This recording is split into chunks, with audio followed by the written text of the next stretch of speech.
अध्याय 147 अटारी पर फूल भाग 1। जैसे ही गुलान शेंग के पैर फर्श पर पड़े, उसकी पीठ पर कोई ठंडी चीज इशारा करती है। उसके बाद एक अजीब आदमी की आवाज सुनाई देती है, सर, कृपया सामने धारीदार जैकेट वाले आदमी का पीछा करें, पीछे न मुड़े। यह स्थिति ऐसा लग रहा था जैसे उसने पहले भी इसका अनुभव किया हो। पिछली बार यह प्लास्टिक का स्ट्रॉ था, इस बार शायद यह प्लास्टिक का स्ट्रॉ नहीं होगा। धारीदार जैकेट वाला आदमी बिना पीछे मुड़े आगे बढ़ गया।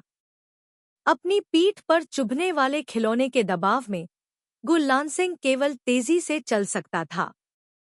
बाएं और दाएं मुड़ते हुए वे एक ऐसे क्षेत्र में पहुंचे जहां कोई भी व्यक्ति नहीं था। इस क्षेत्र से कोई भी गैरेज में सब कुछ देख सकता था। लगभग 5 मीटर दूर क्षैतिज रोलर के आकार के रास्ते पर एक आकृति खड़ी थी। 2 लोग, एक आगे और एक पीछे पीछे हट गए। इस बार सोंग डू लिट अभी भी ईमानदार था, एक असली बंदूक का उपयोग कर रहा था। उसने अपना कोट खींचा और आकृति की ओर चल दिया। अभी भी समय था और ऐसा हुआ कि उसे सोंग डू लिट से कुछ पूछना था, लेकिन लड़की क्वा व्यत तो 10 मिनट से अधिक समय से भूखी थी। 10 मिनट से अधिक शायद पर्याप्त होंगे।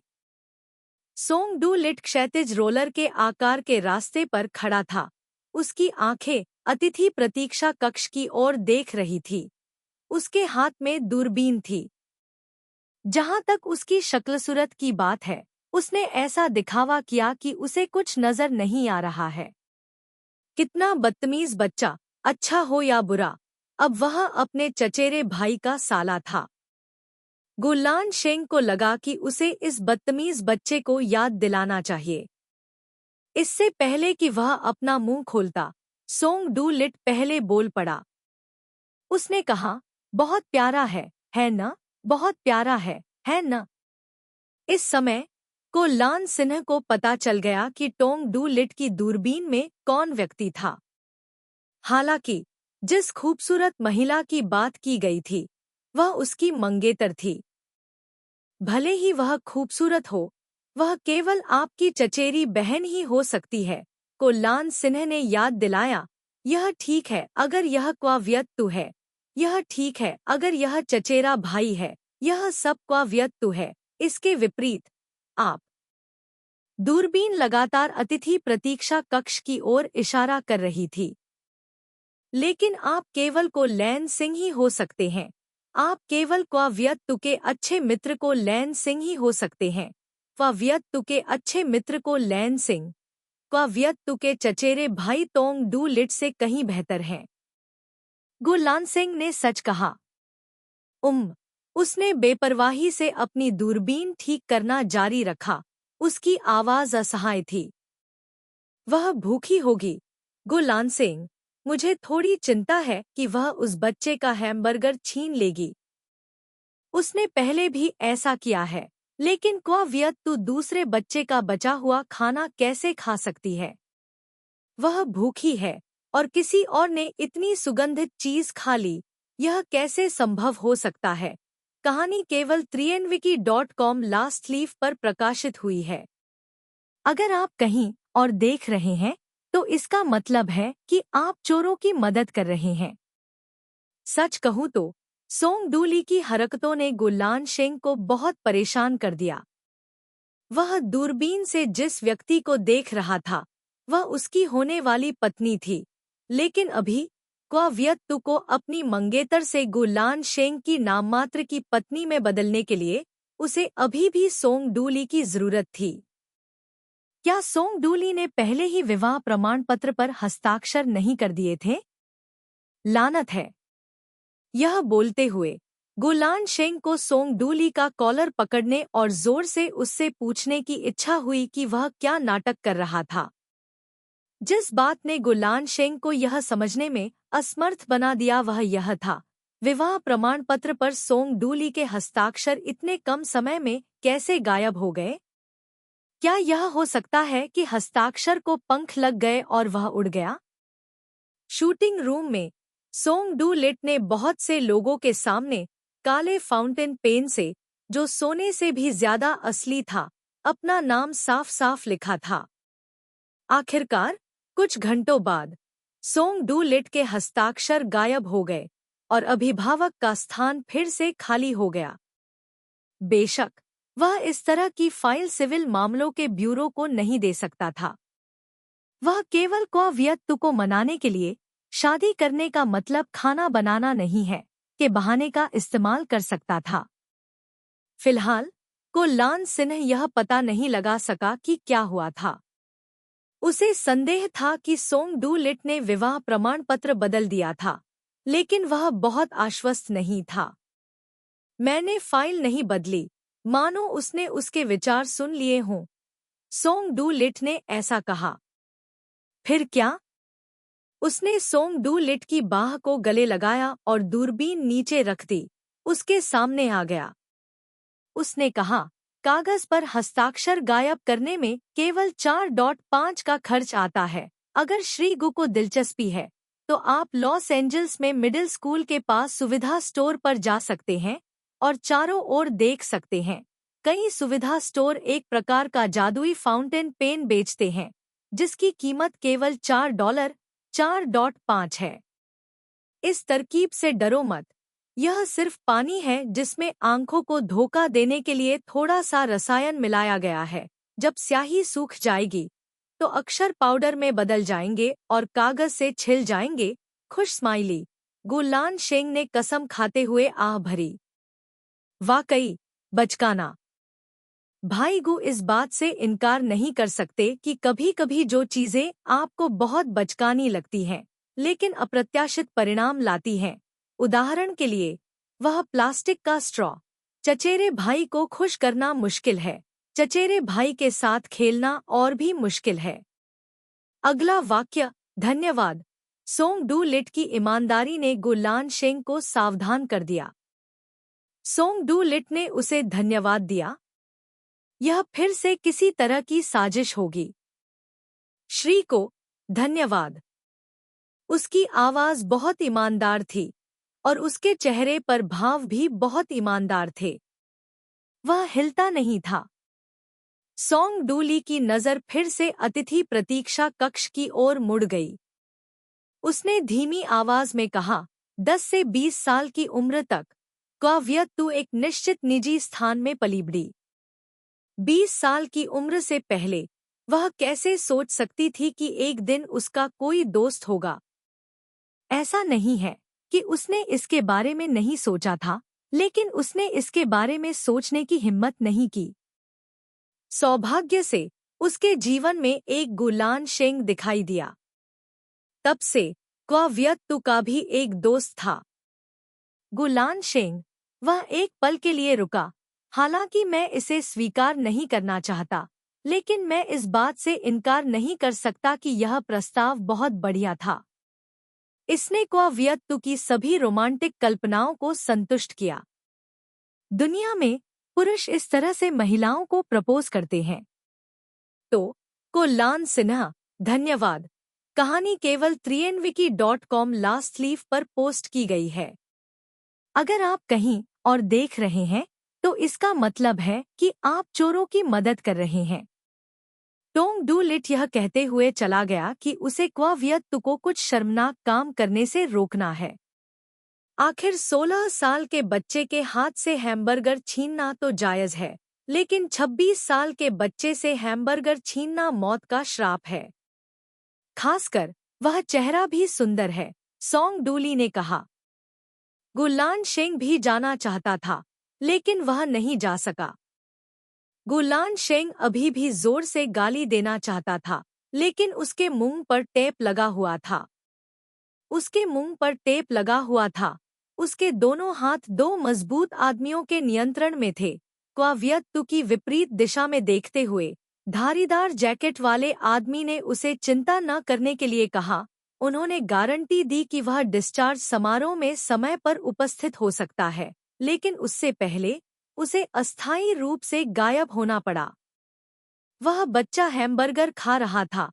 संयोग से जिस तरह से उसने हैमबर्गर खाया वह बिल्कुल वैसा ही था जैसा क्वावियत्तु को पसंद था। बन, बेकन और सब्जियों का एक निवाला नहीं खाया, बल्कि पहले बन खाया, बेकन और सब्जियों को उजागर किया।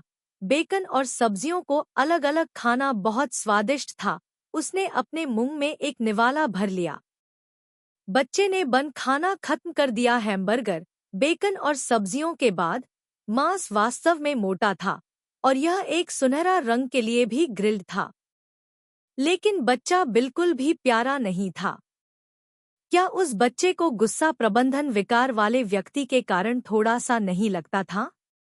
उठ खड़ा हुआ, फिर दृढ़ता से बैठ गया। कुलैन सिंह उसके लिए नाश्ता खरीदने गया। वह शायद जल्द ही वापस आ रहा था। मत देखो, अब और मत देखो। मेरे दिल ने मुझे न देखने के लिए कहा, लेकिन मेरी आंखें हट नहीं पाईं। मेरा दिमाग फिर से घूमने लगा। मेरा दिमाग घूम रहा था जब मुझे अचानक एक संदेश मिला। कोई उसका नाम पुकार रहा था। उस व्यक्ति ने क्वावियत्तु को ऐसे ही पुकारा। कहानी केवल 3nwiki.com लास्ट लीफ पर पोस्ट की गई थी। अगर आप कहीं और देख रहे हैं तो इसका मतलब है कि आप डाकुओं की मदद कर रहे हैं। ध्यान से सोचें तो क्वावियत्तु को पुकारने वाला हर व्यक्ति ऐसे ही पुकारता है, लेकिन कुछ अलग है। एक व्यक्ति है जो क्वावियत्तु पुकारते समय हमेशा हठपूर्वक मानता है कि आत्मा पहले सुनती है, फिर कान। दिल पहले सुनता है, बहुत खुश होता है, फिर यह कानों तक पहुंचता है। उसके बाद क्वावियत्तु की आवाज बहुत ही सुखद हो जाएगी। सुखद, इसे सुनकर कभी ऊब नहीं होती। मेहमानों के लिए प्रतीक्षा कक्ष में सुबह 8:30 बजे लोग आते जाते हैं। क्वावियत्तु की आवाज अंतराल से रिसती है, हल्की और धीमी। ऐसा लगता है कि वह बहुत भूखी है, इतनी भूखी कि वह ठीक से सुन नहीं पाती। सच में, मुझे नहीं पता कि कितनी बार। सुनहरे भूरे रंग का बेकन अचानक अपना आकर्षण खो देता है। क्वावियत्तु अपना सिर नीचे कर लेती है। ग्रीनलैंड का बच्चा वास्तव में एक अमर आत्मा है। क्वावियत्तु, चले जाओ, कहीं और जाओ, मुझे अब और परेशान मत करो। क्वावियत्तु, अब और फोन मत करना, यह बहुत परेशान करने वाला है। वियत्तु, आओ, साथ में यात्रा करते हैं। यह आवाज उसके बहुत करीब थी। वह जाग उठी और उसने अपना सिर उठाया। हल्के नीले रंग का विंडब्रेकर, काली स्की कैप, कंधे पर बैकपैक, जैकेट की जेबों में हाथ, बैकपैक की 2 पट्टियों पर गिरे हुए हेडफोन। जैसे कि हाँ, येन ने कहा, मेरी खूबसूरत एलिट वहां खड़ी थी, जैसे कोई बच्चा छोटी वसंत यात्रा पर जाने वाला हो। इस छोटी वसंत यात्रा में वह लड़की भी थी जिसे वह मन ही मन प्यार करता था। देखो, उसकी छोटी चाची ने उस समय इसका इतना विशद वर्णन किया। उसके दिमाग ने अपने आप ही इस खूबसूरत एलिट की कल्पना कर ली। वाकई, बहुत खूबसूरत। कहानी सिर्फ 3nwiki.com लास्ट लीफ पर पोस्ट की गई है। अगर आप कहीं और देख रहे हैं तो इसका मतलब है कि आप डाकुओं की मदद कर रहे हैं। यह वह रूप है जो उसे दिल से पसंद है, टोपी से लेकर जूते तक, खड़े होने की मुद्रा से लेकर भाव तक। आंखों के कोने और भौहों के सिरे सभी में अभूतपूर्व रूप से चमकदार रोशनी है। वह उसे अचंभित होकर देखती रही। तभी कोई उससे टकरा गया। उससे टकराने वाले व्यक्ति ने सॉरी कहा। दूसरे लोग उसे कैसे देख सकते थे? यह अजीब है, दूसरे लोग उसे कैसे देख सकते थे? वह उसे अचंभित होकर देखती रही। फिर उसने उस आकृति को हिलते हुए देखा। उसके सामने हिलता हुआ। वह उसके सामने रुक गया। उसकी पलकें थोड़ी झुकी हुई थी। उसकी बरौनी घनी और लंबी थी। उस युवा चेहरे पर टोपी की छाया थी। छाया भी बहुत सुंदर थी। फिर वह आवाज बोल रही थी। वह कह रही थी, वियत्तू के जरिए तुम अभी भी मुझे एक यात्रा देना चाहते हो, हाँ? क्या उसे उसे एक यात्रा देनी है? क्या वह उसे फिर से एक यात्रा देना चाहती है? ऐसा लगता है कि ऐसी कोई बात है। लेकिन लेकिन सॉन्ग डूली, अब इस बारे में बात करने का समय नहीं है कि उसे उसके साथ यात्रा करनी है या नहीं। गुलान शेंग वापस आने वाला है। गुलान शेंग के आने से पहले उसे जाना होगा। क्वावियत्तु ने अपनी आंखें झपकाने की कोशिश की। पहले उसने सॉन्ग डूली को भगाने के लिए इस तरीके का इस्तेमाल किया था। इस बार सॉन्ग डूली की शक्ल हमेशा से ज्यादा असली थी, इसलिए उसने अपनी आंखें झपकाने की और भी ज्यादा कोशिश की। उसने कई बार पलकें झपकाईं, लेकिन सॉन्ग डूली अभी भी यहाँ था। यह बिल्कुल भी अच्छा नहीं था। गुलान शेंग वापस आने वाला था। अगर सॉन्ग डूली फिर भी पलक झपकते ही नहीं गया, तो वह सिर्फ दूसरा तरीका अपना सकती थी।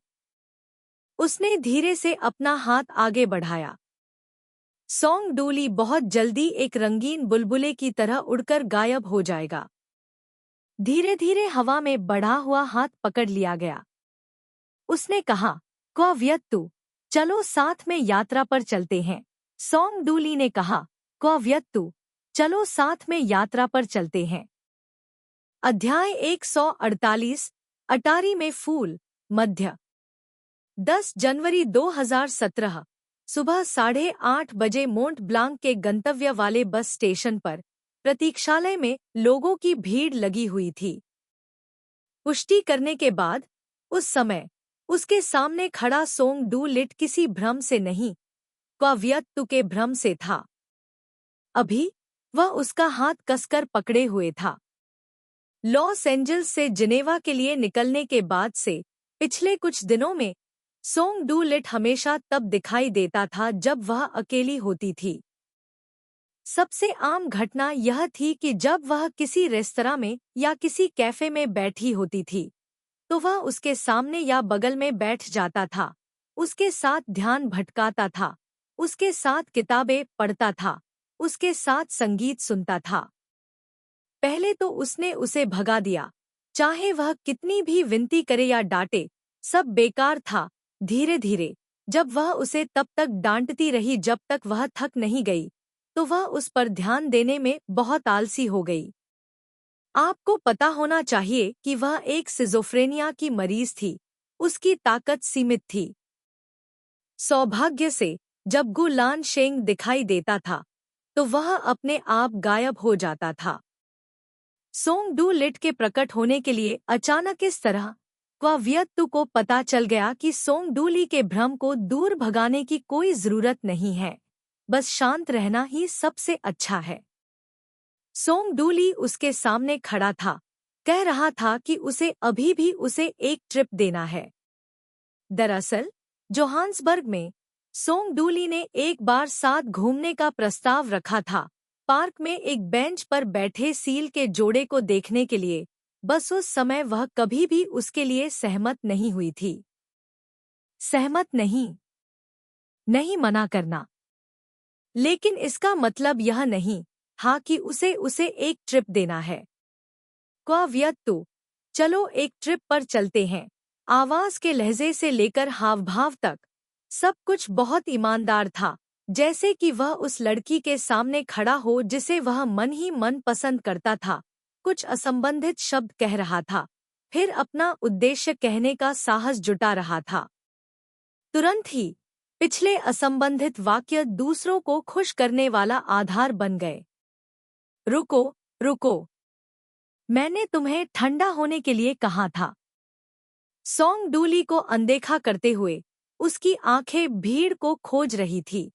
गुलान शेंग ने नाश्ता खरीदने में इतना समय क्यों लगाया?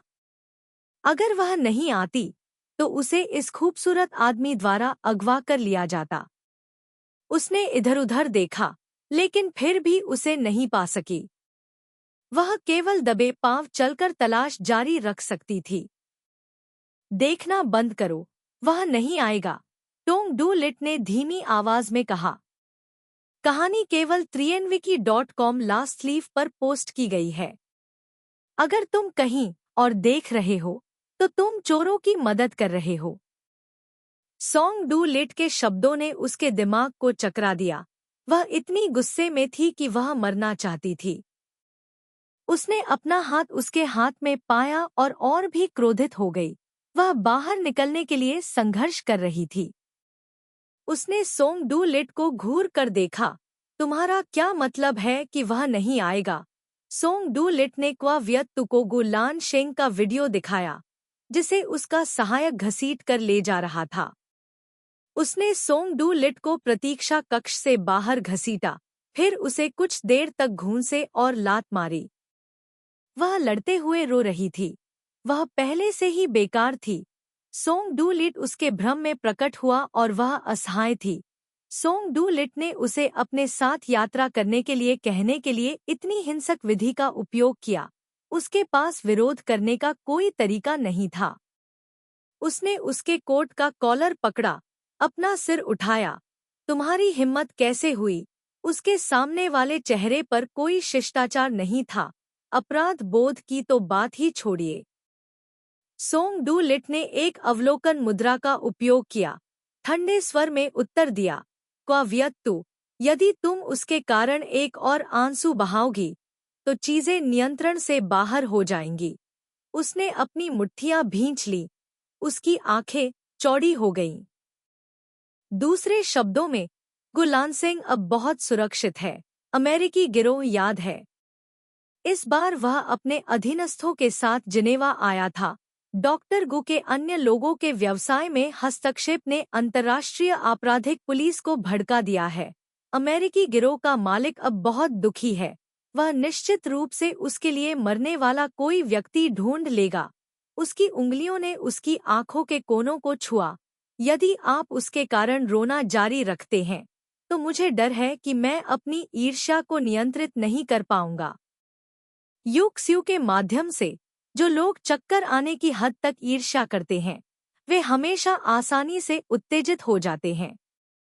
जब तक मस्तिष्क उत्तेजित है, को लान सिन्ह को उन लोगों को सौंपना एक छोटी सी बात है। तुम्हारी हिम्मत है। अभी ऐसा कुछ भी नहीं है जो मैं करने की हिम्मत नहीं कर सकती। वह उदास होकर सोंग डू लिट के पीछे पीछे ट्रेन स्टेशन में चली गई। उसने देखा कि वह उसकी जेब से पासपोर्ट निकाल रहा है और उसके बैग पर लटका हुआ प्रेमी का पेंडेंट भी कूड़ेदान में फेंक दिया गया है। इतना ही नहीं, उसने उसके सामने अपना हाथ बढ़ाया। और क्या है? सब बाहर निकालो। क्या? वह क्रोधित और निराश दोनों थी। टोंग डू लिट ने कूड़ेदान में पड़े प्रेमी के पेंडेंट की ओर इशारा करते हुए कहा, उस बचकानी चीज के अलावा क्या कुछ और है? सहज रूप से क्वा वियत तु ने अपने गले में दुपट्टा सुरक्षित रखा। युगल पेंडेंट और युगल दुपट्टा क्वा वियत तु ने ट्रेन स्टेशन के बाहर एक सड़क विक्रेता से खरीदा था। इस तरह की मानसिकता थी। जो लोग काम करने की जल्दी में थे, वे हमेशा अपने लक्ष्यों को प्राप्त करने के लिए प्रतीकात्मक वस्तुओं का उपयोग करते थे। युगल पेंडेंट और युगल दुपट्टा हर किसी को उनके रिश्ते के बारे में बता सकता था और उसे हर मिनट और हर सेकंड याद दिला सकता था। क्वा वियत तु, अब तुम एक विवाहित महिला हो। हैज, जो आदमी तुम्हारे साथ युगल दुपट्टा का उपयोग करता है, वह अपना बाकी जीवन तुम्हारे साथ बिताएगा। उसकी ताकत उसके मुकाबले बहुत कम थी। उसने दयनीय रूप से विरोध किया।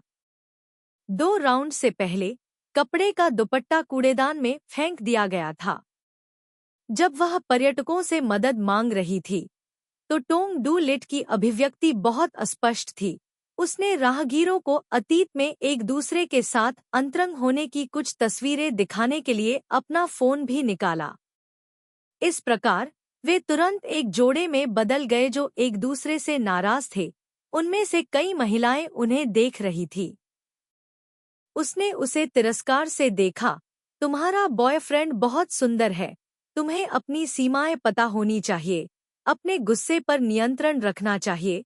उस लड़के की गर्दन पर नई खरोंच, तुम तुरंत बता सकती हो कि यह किसका काम है। कहानी केवल 3nwiki.com लास्ट लीफ पर पोस्ट की गई है। अगर आप कहीं और देख रहे हैं तो आप डाकुओं की मदद कर रहे हैं। ठीक इसी तरह क्वावियत्तु को टोंग डू लिट ने बस स्टेशन के बाहर खड़ी आरवी में ले जाया। ड्राइवर टोंग डू लिट का सहायक था और कार में नाश्ता था। उसने लंच बॉक्स खोला जो उसका पसंदीदा भोजन था। जाहिर है सब कुछ पहले से तैयार था। कार सीधे एयरपोर्ट चली गई। एयरपोर्ट के रास्ते में टोंग डू लिट ने केवल एक वाक्य कहा, मैं गारंटी देता हूं कि आप गुलान शेंग के डिस्चार्ज समारोह के लिए समय पर वहां पहुंच जाएंगे। ठीक इसी तरह क्वावियत्तु ने स्पष्ट रूप से टोंग डू लिट के साथ जिनेवा से लंदन तक का सफर तय किया। हीथ्रो एयरपोर्ट पर उन्होंने लॉस एंजल्स के लिए फिर से हवाई जहाज के टिकट खरीदे और दोपहर तक क्वावियत्तु को अभी भी नहीं पता था कि वह लॉस एंजल्स की उड़ान पर कैसे पहुंच गया। 10,000 फीट की ऊंचाई पर अपने संयम को वापस पाने के बाद क्वावियत्तु ने टोंग डू लिट को फिर से मुक्का मारा। संयोग से उनकी उड़ान क्रिसमस से पहले लॉस एंजल्स के लिए आखिरी उड़ान थी। सीटें बहुत अलग नहीं थीं। यहाँ तक कि फ्लाइट अटेंडेंट भी उस दिन से अलग नहीं थी। उसकी हरकतों ने फ्लाइट अटेंडेंट को भी दोस्ताना मुस्कान दी। दोस्ताना मुस्कान? उसने सोंग डूली के पैर पर जोर से रौंद दिया। अपना गुस्सा निकालने के बाद वह पहले ही विरोध कर चुकी थी। अगला सबसे अच्छा उपाय था सो जाना। सबसे अच्छी बात यह थी कि वह जाग जाए और लॉस एंजल्स पहुंच जाए। सोंग डूली के चलो साथ साथ यात्रा करें, कार्यक्रम को पूरा करें, गुलान शेंग के डिस्चार्ज समारोह में उपस्थित हो जाएं और सब कुछ वहीं खत्म हो जाएगा। इसके अलावा क्वावियत्तु को कोई और रास्ता नहीं सूझा। चलो साथ साथ यात्रा करते हैं। क्या आप एक साथ यात्रा करने के लिए इस तरीके का उपयोग करेंगे? बहुत मजेदार। उसने कुर्सी को सोने के लिए उपयुक्त स्थिति में समायोजित किया और अपनी आंखें बंद कर ली। कहानी केवल 3nwiki.com लास्ट लीफ पर पोस्ट की गई है। अगर आप कहीं और देख रहे हैं तो आप चोरों की मदद कर रहे हैं। क्वावियत्तु न केवल लॉस एंजल्स में सीधे सो नहीं पाई, बल्कि जब वह जागी तो उसका पूरा शरीर टोंग डू लिट की ओर झुका हुआ था। उसका सिर उसके कंधे पर टिका हुआ था। विमान का केबिन शांत था, जिसमें केवल हल्की गर्म रोशनी का स्रोत था। उसने धीरे से अपनी आंखें खोली और उस कोमल नजर से मिली जो उसे अचंभित होकर देख रही थी। बस एक पल में उसने जल्दी से अपनी आंखें बंद कर ली। फिर वह बिना किसी निशान के उसके कंधे से चली गई। अंधेरे में क्या 1 मिनट बीत गया है, या 3 मिनट हो गए हैं, या फिर कुछ ही मिनट हुए हैं? क्या तुम अभी भी उसे देख रहे हो? क्या तुम्हें नींद नहीं आ रही? उसने उसकी आंखों के इर्दगिर्द हल्के काले घेरे देखे। जब वह सोच रही थी, तभी क्वावियत्तु की आवाज उसके कानों में धीरे से घुसी। उसने अपनी आंखें और भी कसकर बंद कर ली। क्वावियत्तु, उसने उसे धीरे से पुकारा। हम सब भी वैसे ही हैं, जैसे हर कोई साथ में बाहर जाता है, साथ में खाना खाता है, साथ में धूप सेंकता है, साथ में समुद्री हवा का मजा लेता है। क्या यह ठीक नहीं है? मैं उसे पहले ही विमान में ले जा चुका हूँ और फिर भी उससे पूछता हूँ कि क्या यह ठीक नहीं है? क्या मुक्का है और रगड़ना है? उसने अपने होंठ सिकोड़े।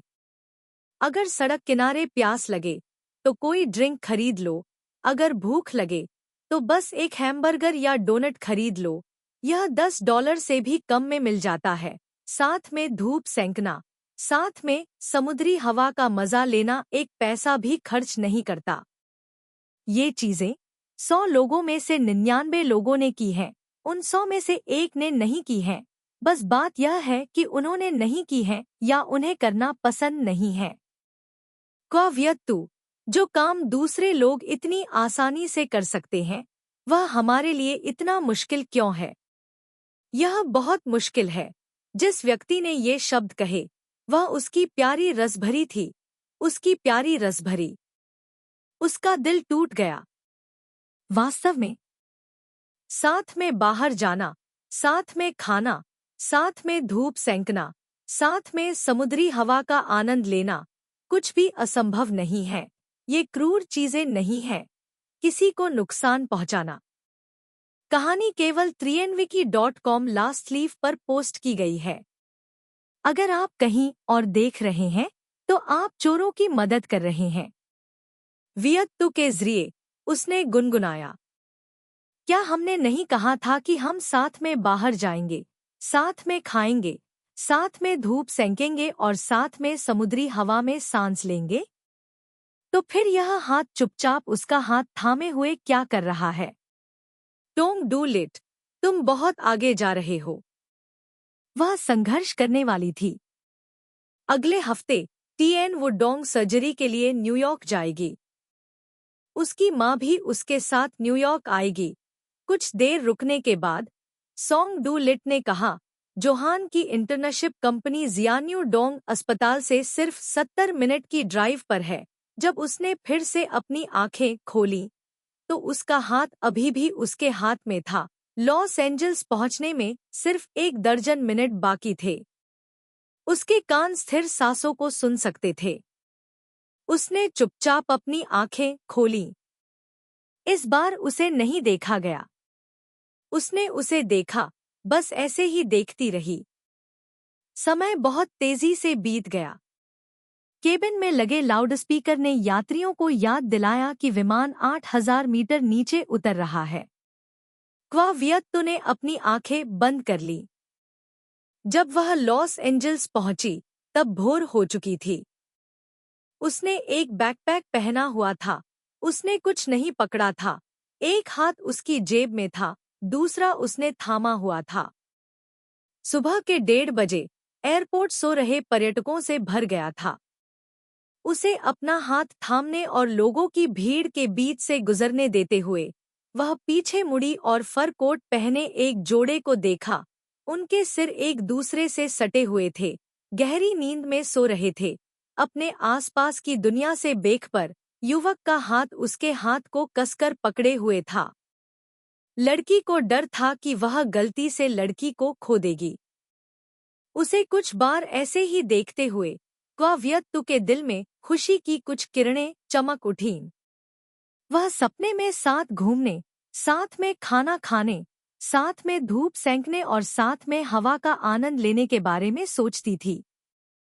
कहानी केवल 3nwiki.com लास्ट लीफ पर पोस्ट की गई है।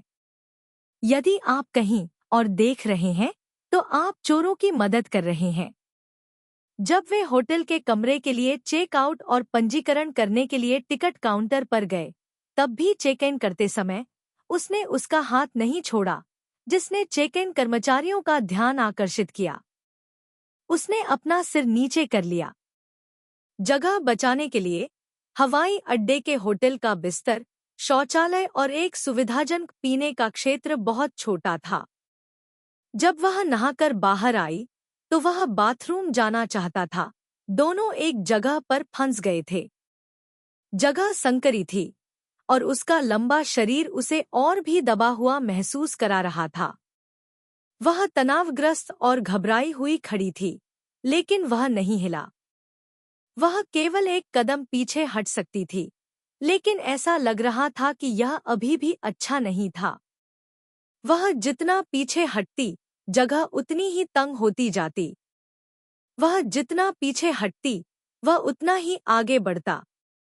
वे दोनों छोटी सी जगह में एक साथ भीड़ में थे। उसके सामने वाले व्यक्ति की निगाह बहुत बोल्ड थी। उसने अपने नाइटगाउन का कॉलर कसकर खींचा, उसे कुछ भी न देखने देने का दृढ़ निश्चय किया। लेकिन वह बोल्ड निगाह उसके नाइटगाउन की हर परत से होकर गुजरती हुई लग रही थी। उसने अनिच्छा से उसे दूर धकेल दिया। वह भी नहीं हिला।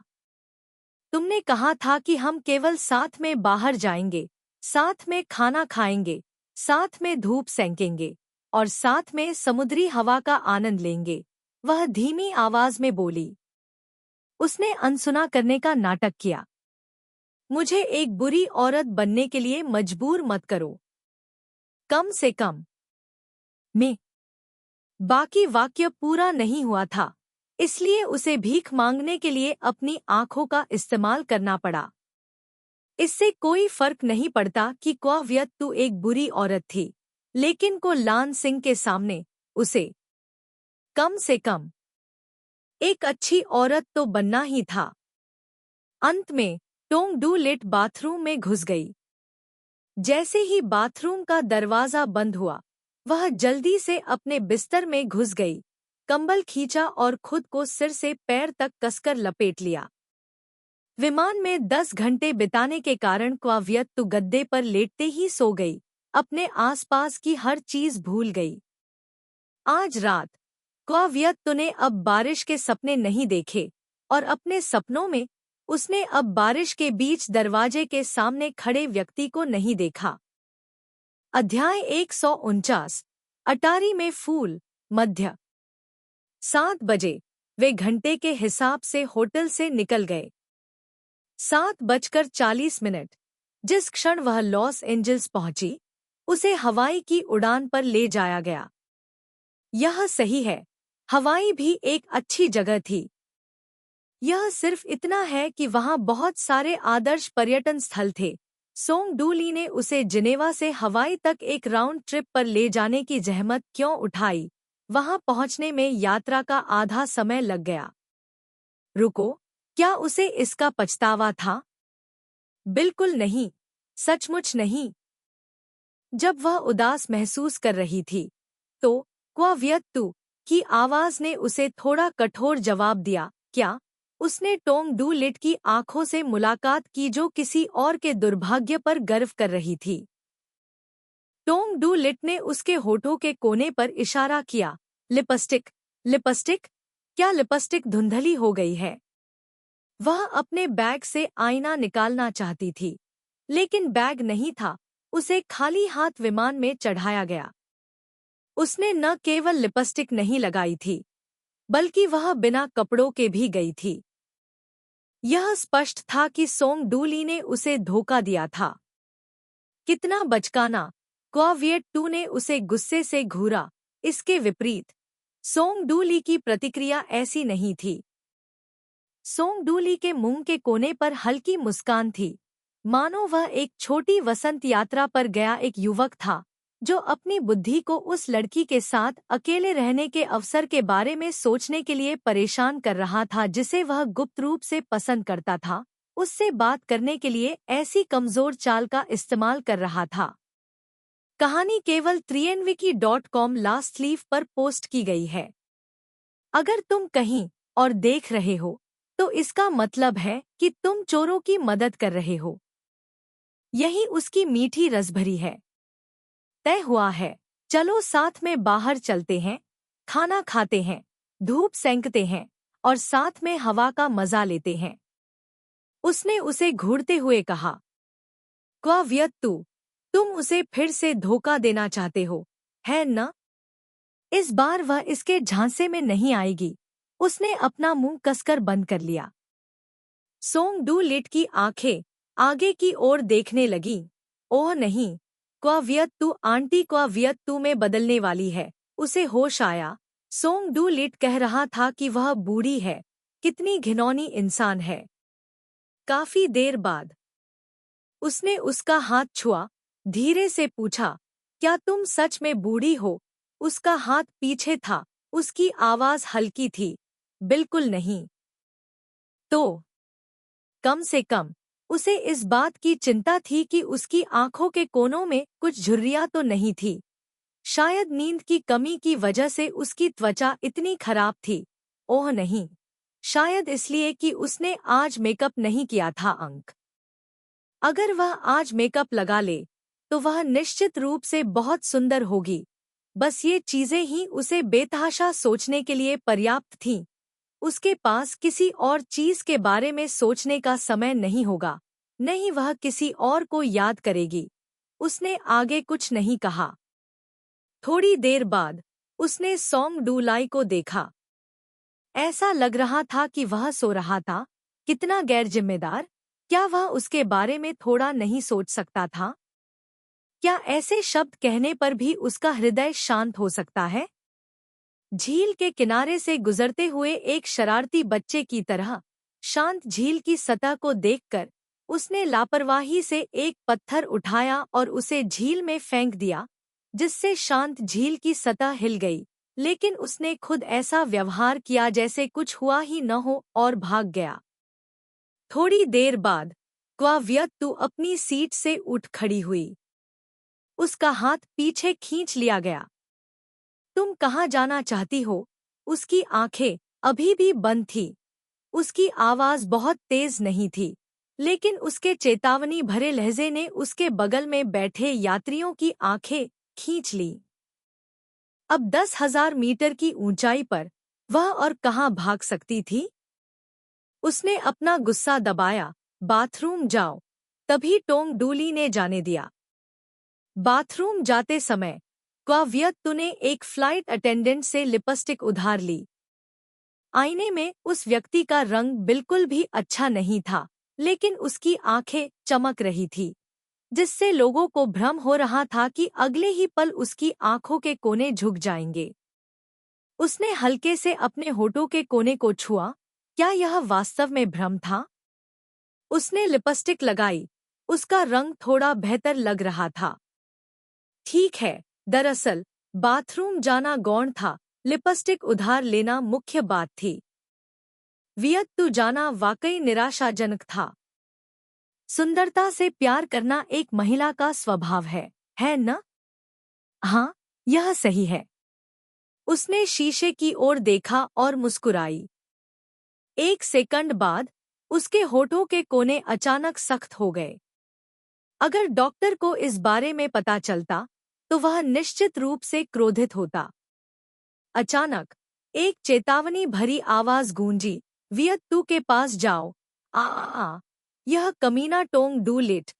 क्या यह हो सकता है कि उसने उसके सिर में वायरटैप लगा दिया हो? वह घबरा गई। उसकी आंखें इधर-उधर देखने लगीं। सोंग डूली कहाँ थी? वह खुद को डरा रही थी। उसने सोंग डूली के लिए लिपस्टिक नहीं लगाई थी, इसलिए टिशू काम नहीं आया क्योंकि क्वाव्यक्तु अपने होठों से लिपस्टिक पोंछना चाहती थी और उसे कूड़ेदान में फेंक दिया गया।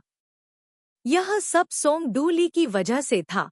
क्वाव्यक्तु असंतुष्ट मनोदशा के साथ अपनी सीट पर लौट आई। जैसे ही वह बैठी, उसका हाथ पकड़ लिया गया। यह बहुत ज्यादा था।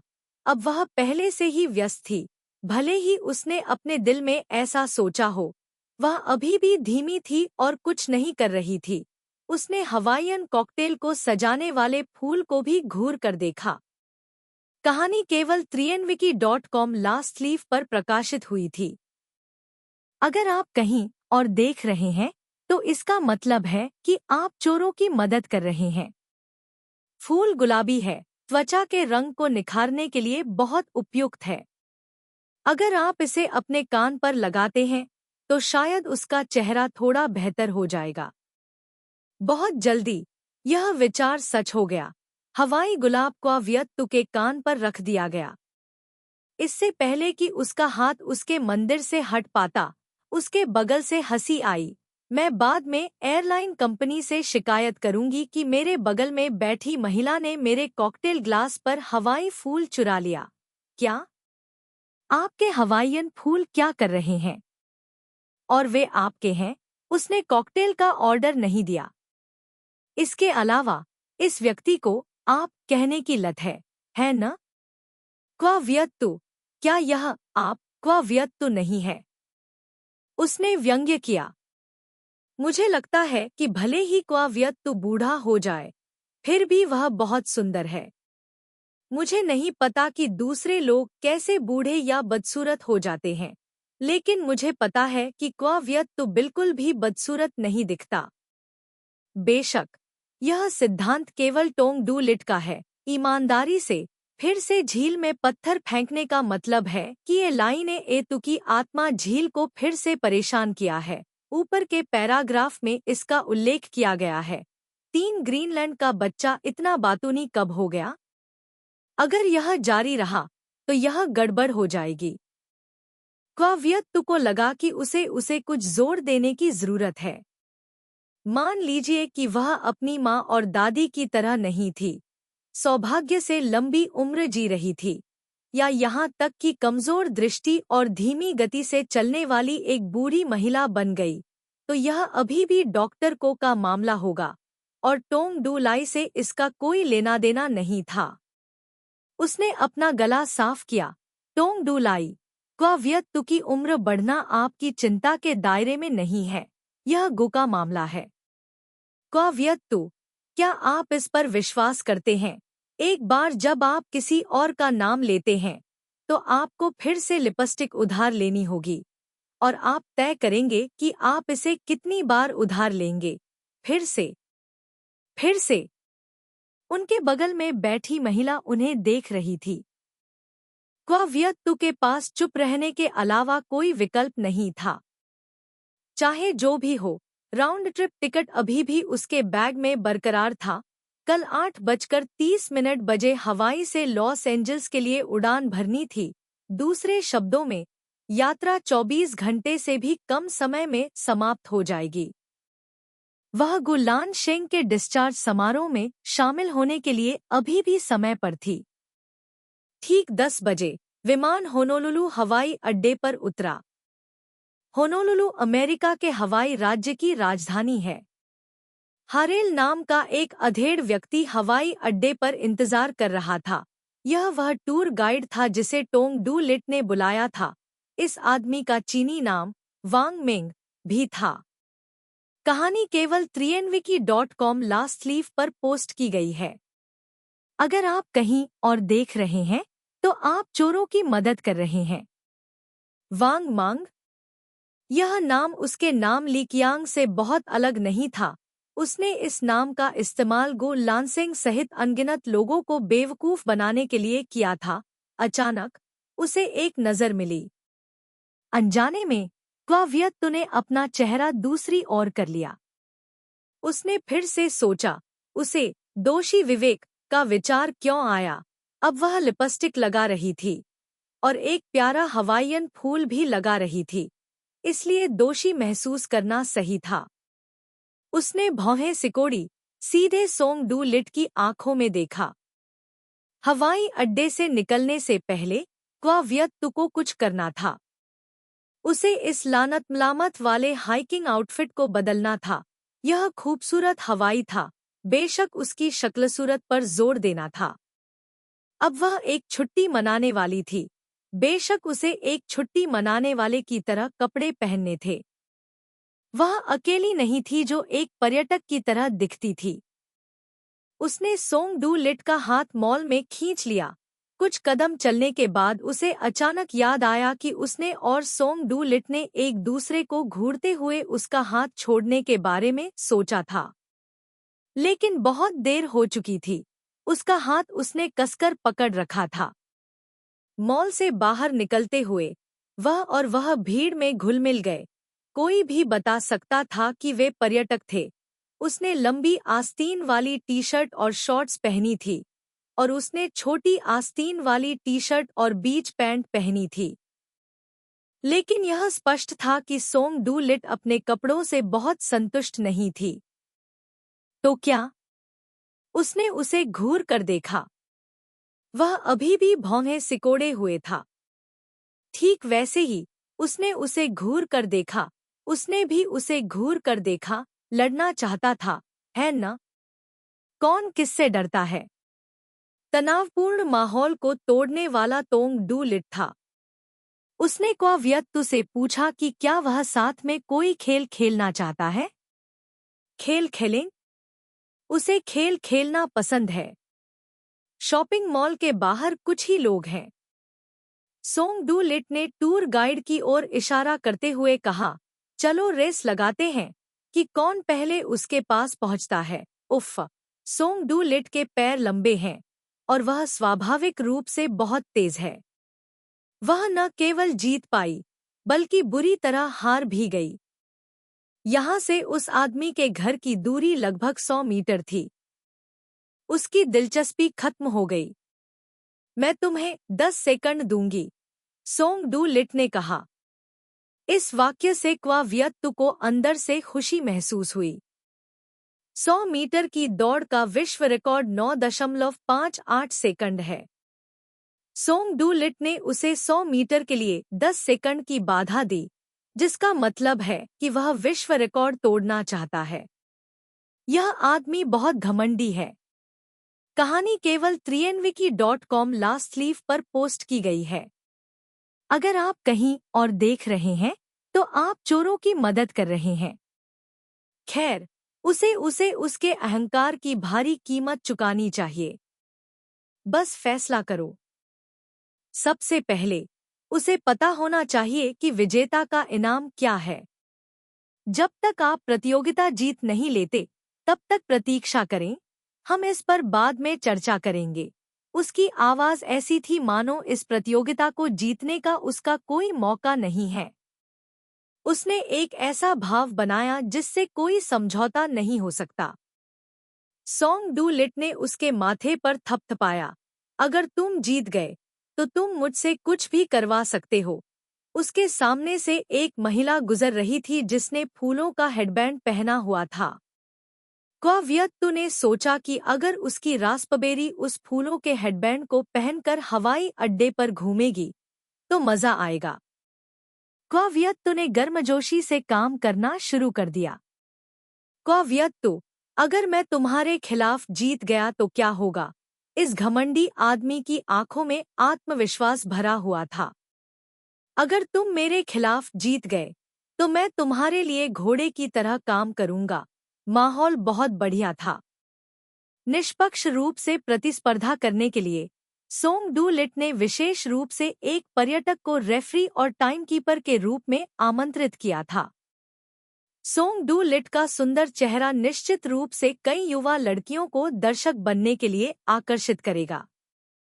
बेशक, दर्शकों का मतलब और भी अधिक मेहनत करना था। शुरुआती लाइन की ओर बढ़ते हुए, लड़ने की तैयारी करते हुए, बेशक वह अपने प्रतिद्वंद्वी को तिरस्कारपूर्ण नजर से देखना नहीं भूली। रेफरी की आवाज ने चिल्लाया, गो। क्वाव्यक्तु को लगा जैसे वह तीर चला रही है। बहुत अच्छा। शुरुआत करने का एहसास बुरा नहीं था।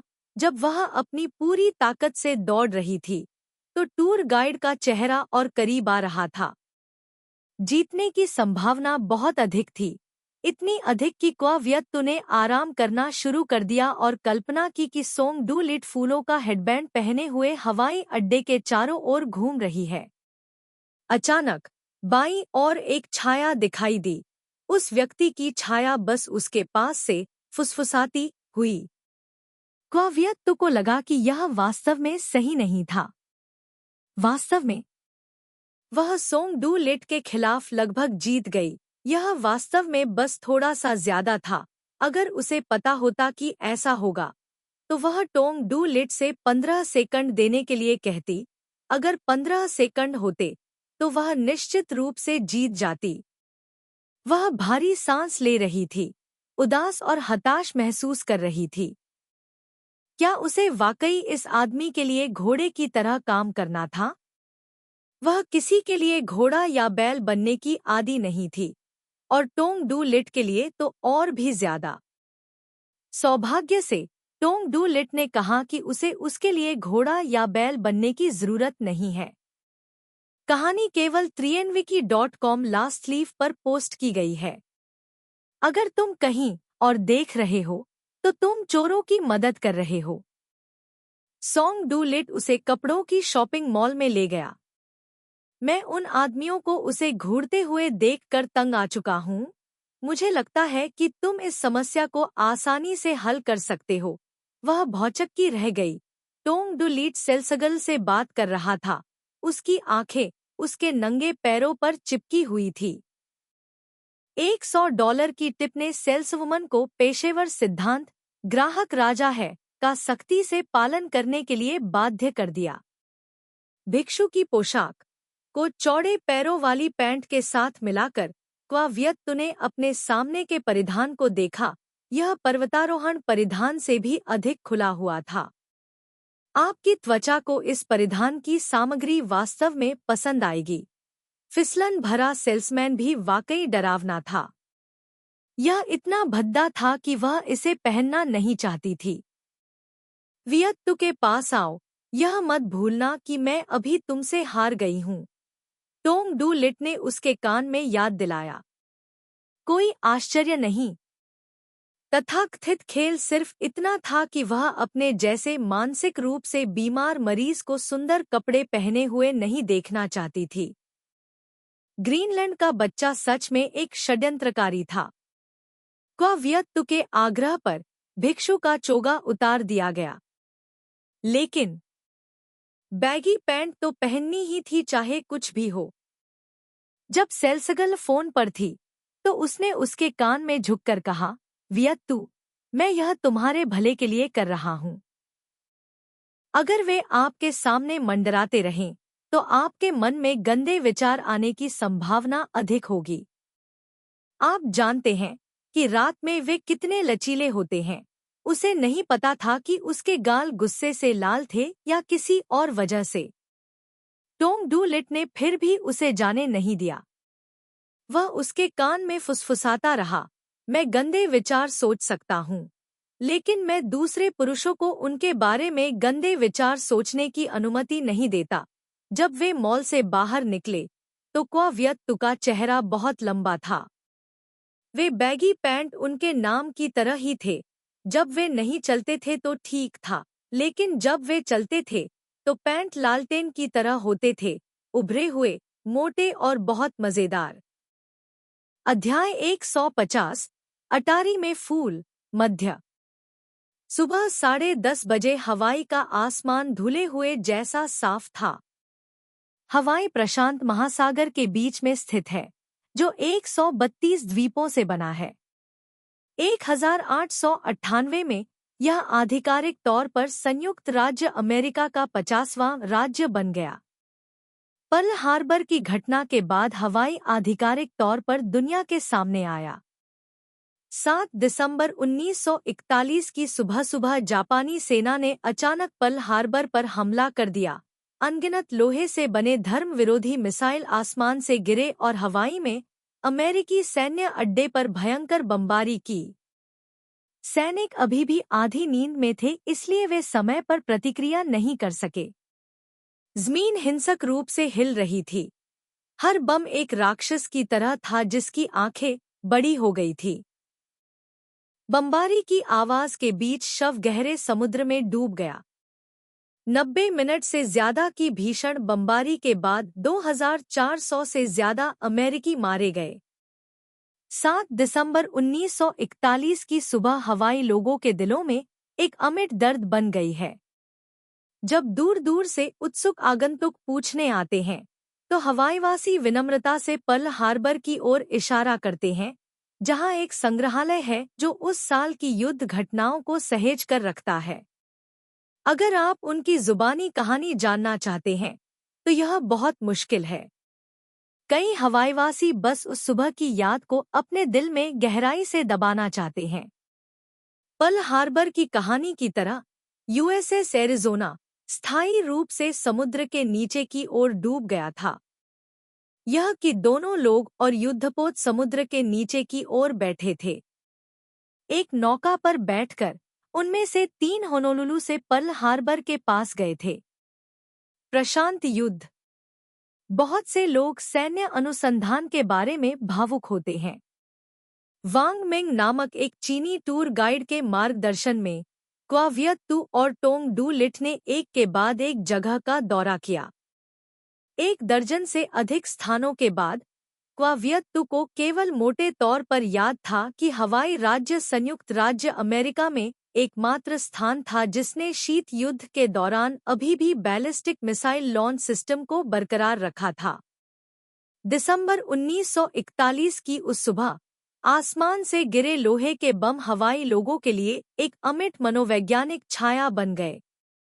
वह कहानी आज भी मूल्यवान है कई हवाईवासी अभी भी घर बनाते समय भूमिगत आश्रयों को डिजाइन करते हैं और उनके आश्रयों में भोजन और पानी भी संग्रहित होता है।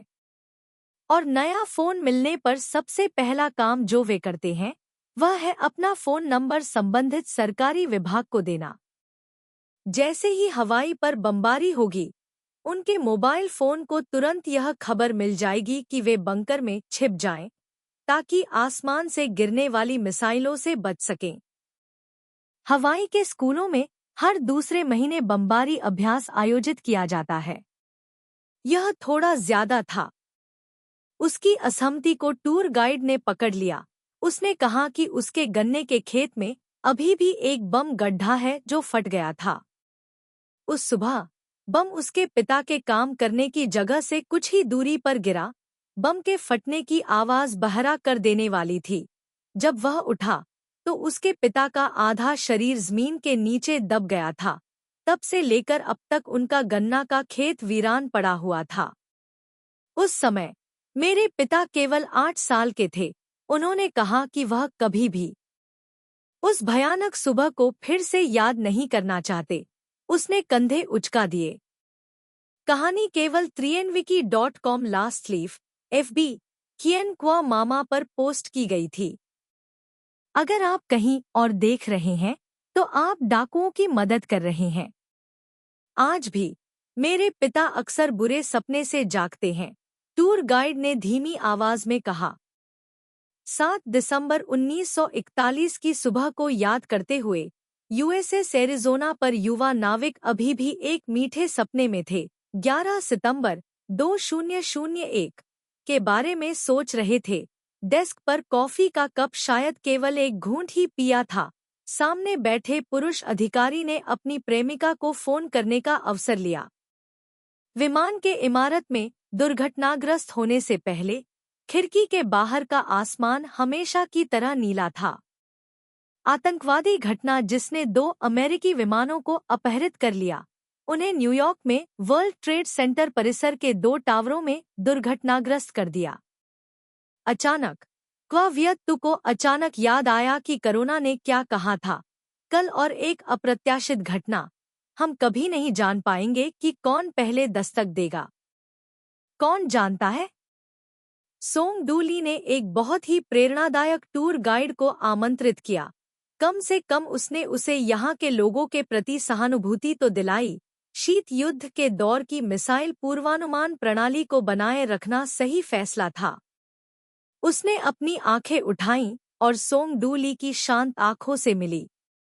वर्ल्ड ट्रेड सेंटर परिसर में डेस्क पर रखे कॉफी के कप ने शायद सिर्फ एक घूंट ही लिया था। सामने बैठे पुरुष कर्मचारी ने अपनी गर्लफ्रेंड को फोन करने का मौका पा लिया। विमान के इमारत से टकराने से पहले खिड़की के बाहर का आसमान हमेशा की तरह नीला था। वह अनजाने में उसके करीब चली गई। उनका अंतिम दौरा USS एरिज़ोना मेमोरियल था। USS एरिज़ोना मेमोरियल के बाहर कई पुराने पेड़ थे, जैसे कि वे USS एरिज़ोना सैन्य संग्रहालय को अपनी बाहों में लेने के लिए किनारे से हाथ मिला रहे हों। संग्रहालय एक विशाल मछली के कंकाल की तरह पानी पर स्थित था। पेड़ों की छतरी के माध्यम से वे USS एरिज़ोना मेमोरियल पहुंचे। स्मारक लोगों से भरा हुआ था। USS एरिज़ोना के हर अवशेष को कांच के फ्रेम में प्रदर्शित किया गया था।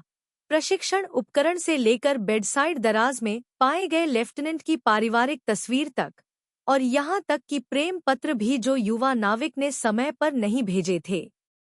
लोगों को नहीं पता था कि सैनिक ने अपने प्रेमी को जो प्रेम पत्र भेजा था वह कितना लंबा था, लेकिन इस तरह के कुछ वाक्य ही बचे थे। मुझे याद है कि तुम फूलों की पोशाक में कैसे दिखती थी। खिड़की के सामने चौड़ी फलियां चुन रही थी। सूर्यास्त के समय सूरज चुंबन पीला है, आपके बाल भी पीले हैं, बहुत सुंदर है। अंतिम संदेश के साथ, मुझे चूमो। पत्र के अंत में लड़की की पहचान गायब है। लोगों को नहीं पता कि लड़की का नाम मारिया है या जूलिया, केवल इतना पता है कि उसके नाम में ए है। और लोगों को यह भी नहीं पता कि जिस लड़की से युवा नाविक गुप्त रूप से प्यार करता है वह उसकी भावनाओं को जानती है या नहीं। कांच के फ्रेम के बाहर अवशेष है। कहानी केवल trienwiki.com लास्ट लीफ FB कियन क्वा मामा पर पोस्ट की गई है। अगर आप कहीं और देख रहे हैं तो आप चोरों की मदद कर रहे हैं। उसके और उसके चेहरे कांच पर धुंधले धुंधले उनके चेहरों पर ओवरलैप हो रहे हैं, जो युवा नाविक का बिना भेजा गया प्रेम पत्र है। प्रेम पत्र पीला पड़ गया है। टूर गाइड ने उनसे धीमी आवाज में कहा, हालांकि संग्रहालय ने अपनी पूरी कोशिश की है, फिर भी यह 76 साल पहले के इस प्रेम पत्र पर समय के क्षरण को रोक नहीं सकता है। कुछ सालों में शायद इस पत्र पर लिखे शब्द गायब हो जाए और कुछ सालों बाद कागज भी गायब हो जाएगा। वर्तमान में संग्रहालय के कर्मचारियों ने एक अक्षर वाली लड़की की पहचान की खोज बंद कर दी है। कोई नहीं जानता कि वह अभी भी जीवित है या नहीं, या वह भी उस साल पर्ल हार्बर हमले में मर गई थी। अंत में यह एक प्रेम पत्र बन गया जिसे कोई लेने नहीं आया। मुझे याद है कि आप एक फूलों की पोशाक पहने खिड़की के सामने चौड़ी फलियां तोड़ते हुए बैठी थी। वह पलटी, उसका चेहरा पिंजरे से सटा हुआ था। उसकी छाती, कपड़ों की एक परत के माध्यम से उसने उसके दिल की धड़कन सुनी। मजबूत और जीवन से भरा हुआ। स्मारक को छोड़कर वे स्मारक के बाहर चले गए। समुद्र की सतह के नीचे जंग खाए हुए USS एरिज़ोना युद्धपोत थे। उन स्टील फ्रेम के नीचे 1177 नाविक समुद्र तल पर आराम कर रहे थे। समुद्र का पानी आसमान की तरह साफ था। यह एक ऐसा समुद्र तट था जहां मोती उग सकते थे, इसलिए इसे पर्ल हार्बर कहा जाता था। गहरे नीले समुद्र पर कभी-कभी तेल की कुछ परतें होती थी। टूर गाइड ने धीरे से कहा, यहाँ के लोगों का मानना है कि समुद्र तल पर आराम करने वाले नाविक अपने रिश्तेदारों को आराम देने के लिए इस पद्धति का इस्तेमाल करते थे जो अभी भी नश्वर दुनिया में जीवित थे। USS एरिज़ोना के ओपन एयर संग्रहालय में वे याबू नामक एक किशोर से मिले, जो अपने दादा की ओर से अपने पुराने साथी से मिलने गया था। याबू के दादा एक नाविक थे और पर्ल हार्बर हमले के बचे लोगों में से एक थे। जापानी सेना द्वारा पर्ल हार्बर पर हमला करने से एक रात पहले याबू के दादा और उसका सबसे करीबी साथी अभी भी जहाज के डेक पर लेटा हुआ तारों वाले आसमान को देख रहा था। नई नर्स का व्यक्तित्व बहुत अच्छा था और वह सुंदर थी। उन्होंने अगले दिन एक अपॉइंटमेंट भी लिया था कि कौन नर्स को हंसा सकता है। नई नर्स भी पर्ल हार्बर हमले में मर गई। पिछले सप्ताहांत याबू के दादा का निधन हो गया। अपनी मृत्युशैया तक वह अभी भी पूरी तरह से मानता था कि उसका साथी हारने से डरता था, इसलिए उसने अपना वादा तोड़ दिया और वह सुंदर नर्स बस अपने गृहनगर वापस जा रही थी। याबू का चेहरा उदास था। मैं तुम्हें पहले नहीं समझ पाया था, अब मैं समझ गया हूँ। आज सुबह भी मैं तुमसे नाराज था। इससे पहले मेरे दादाजी ने कहा था कि वे मुझे एक माउंटेन बाइक खरीदेंगे। मैंने सोचा कि क्योंकि तुम इसे खरीदने के लिए पैसे खर्च नहीं करना चाहते थे, इसलिए तुम भाग गए। उनके टूर गाइड याबू के दादाजी को जानते थे। हर दिन जब दरवाजा खुलता था तो वे दिखाई देते थे। वे हमेशा USS एरिज़ोना के साथ बड़बड़ाते रहते थे जो समुद्र के तल में डूब गया था। उन्होंने USS एरिज़ोना छोड़ दिया। UXU के माध्यम से उसने टूर गाइड वांग मेंग को अलविदा कहा और उसे यह भी बताया कि उसका नाम ली कियांग था। चीन में वांग मेंग और ली कियांग नाम शक्ति का प्रतीक है। संक्षेप में, बहुत अच्छे लोग। उनके टूर गाइड ने बहुत खुशी से मुस्कुराया। पेड़ की छाया के नीचे केवल वह और सोंग डू ली बचे थे। उनमें से किसी ने भी कुछ नहीं कहा। उसने एक पल के लिए सोचा, परेशान महसूस किया और फिर से सोंग डू ली को मुक्का मारा। यह तुम हो, यह सब तुम हो। यह तुम क्यों हो? उसने धीरे से पूछा। यात्रा लगभग 20 घंटे चली और उसने कहा, चलो साथ में बाहर चलते हैं, साथ में खाते हैं, साथ में धूप सेंकते हैं और समुद्री हवा का आनंद लेते हैं। लेकिन वह उसे यहाँ ले आया। पर्ल हार्बर की लड़ाई जिसने 2400 लोगों की जान ले ली, उसके लिए यह एक बहुत दूर की कहानी थी। दूर, एक अस्पष्ट अवधारणा, अधिक से अधिक यह केवल कागज पर दर्ज थी और इसका उसके जीवन और मनोदशा पर कोई प्रभाव नहीं पड़ा। इस बार यह अच्छा था। वह जानती थी कि पर्ल हार्बर की लड़ाई में 2400 लोग मारे गए थे, जिनमें 1177 नाविक शामिल थे जो अभी भी समुद्र के तल पर आराम कर रहे थे। यह भी जान ले कि एक कैप्टन ऐसा भी है जो परिवार की तस्वीरें बेडसाइड टेबल पर रखता है। यह भी ज्ञात है कि ए नाम की एक अज्ञात युवा लड़की थी जिसे एक नाविक से प्रेम पत्र मिला था। यह भी जानते हुए कि श्री याबू के करीबी साथी समुद्र के तल पर आराम कर रहे थे, उन्होंने एक नियुक्ति की कि अगले दिन वे यह देखने के लिए प्रतिस्पर्धा करेंगे कि कौन सुंदर नर्स को पहले मुस्कुरा सकता है। वह व्यक्ति जीत जाएगा।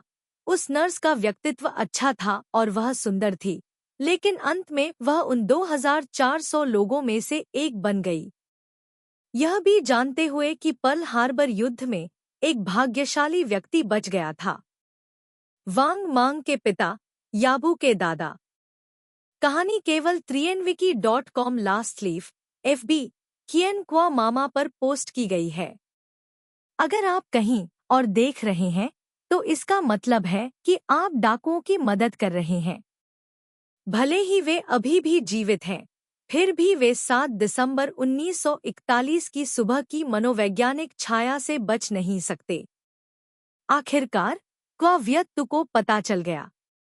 मौत बस पलक झपकने की बात है। माउंटेन बाइक खरीदने का समय न होना पैसे के पछतावे की वजह से नहीं है, बल्कि इसलिए है क्योंकि मौत ने अचानक दरवाजे पर दस्तक दी है।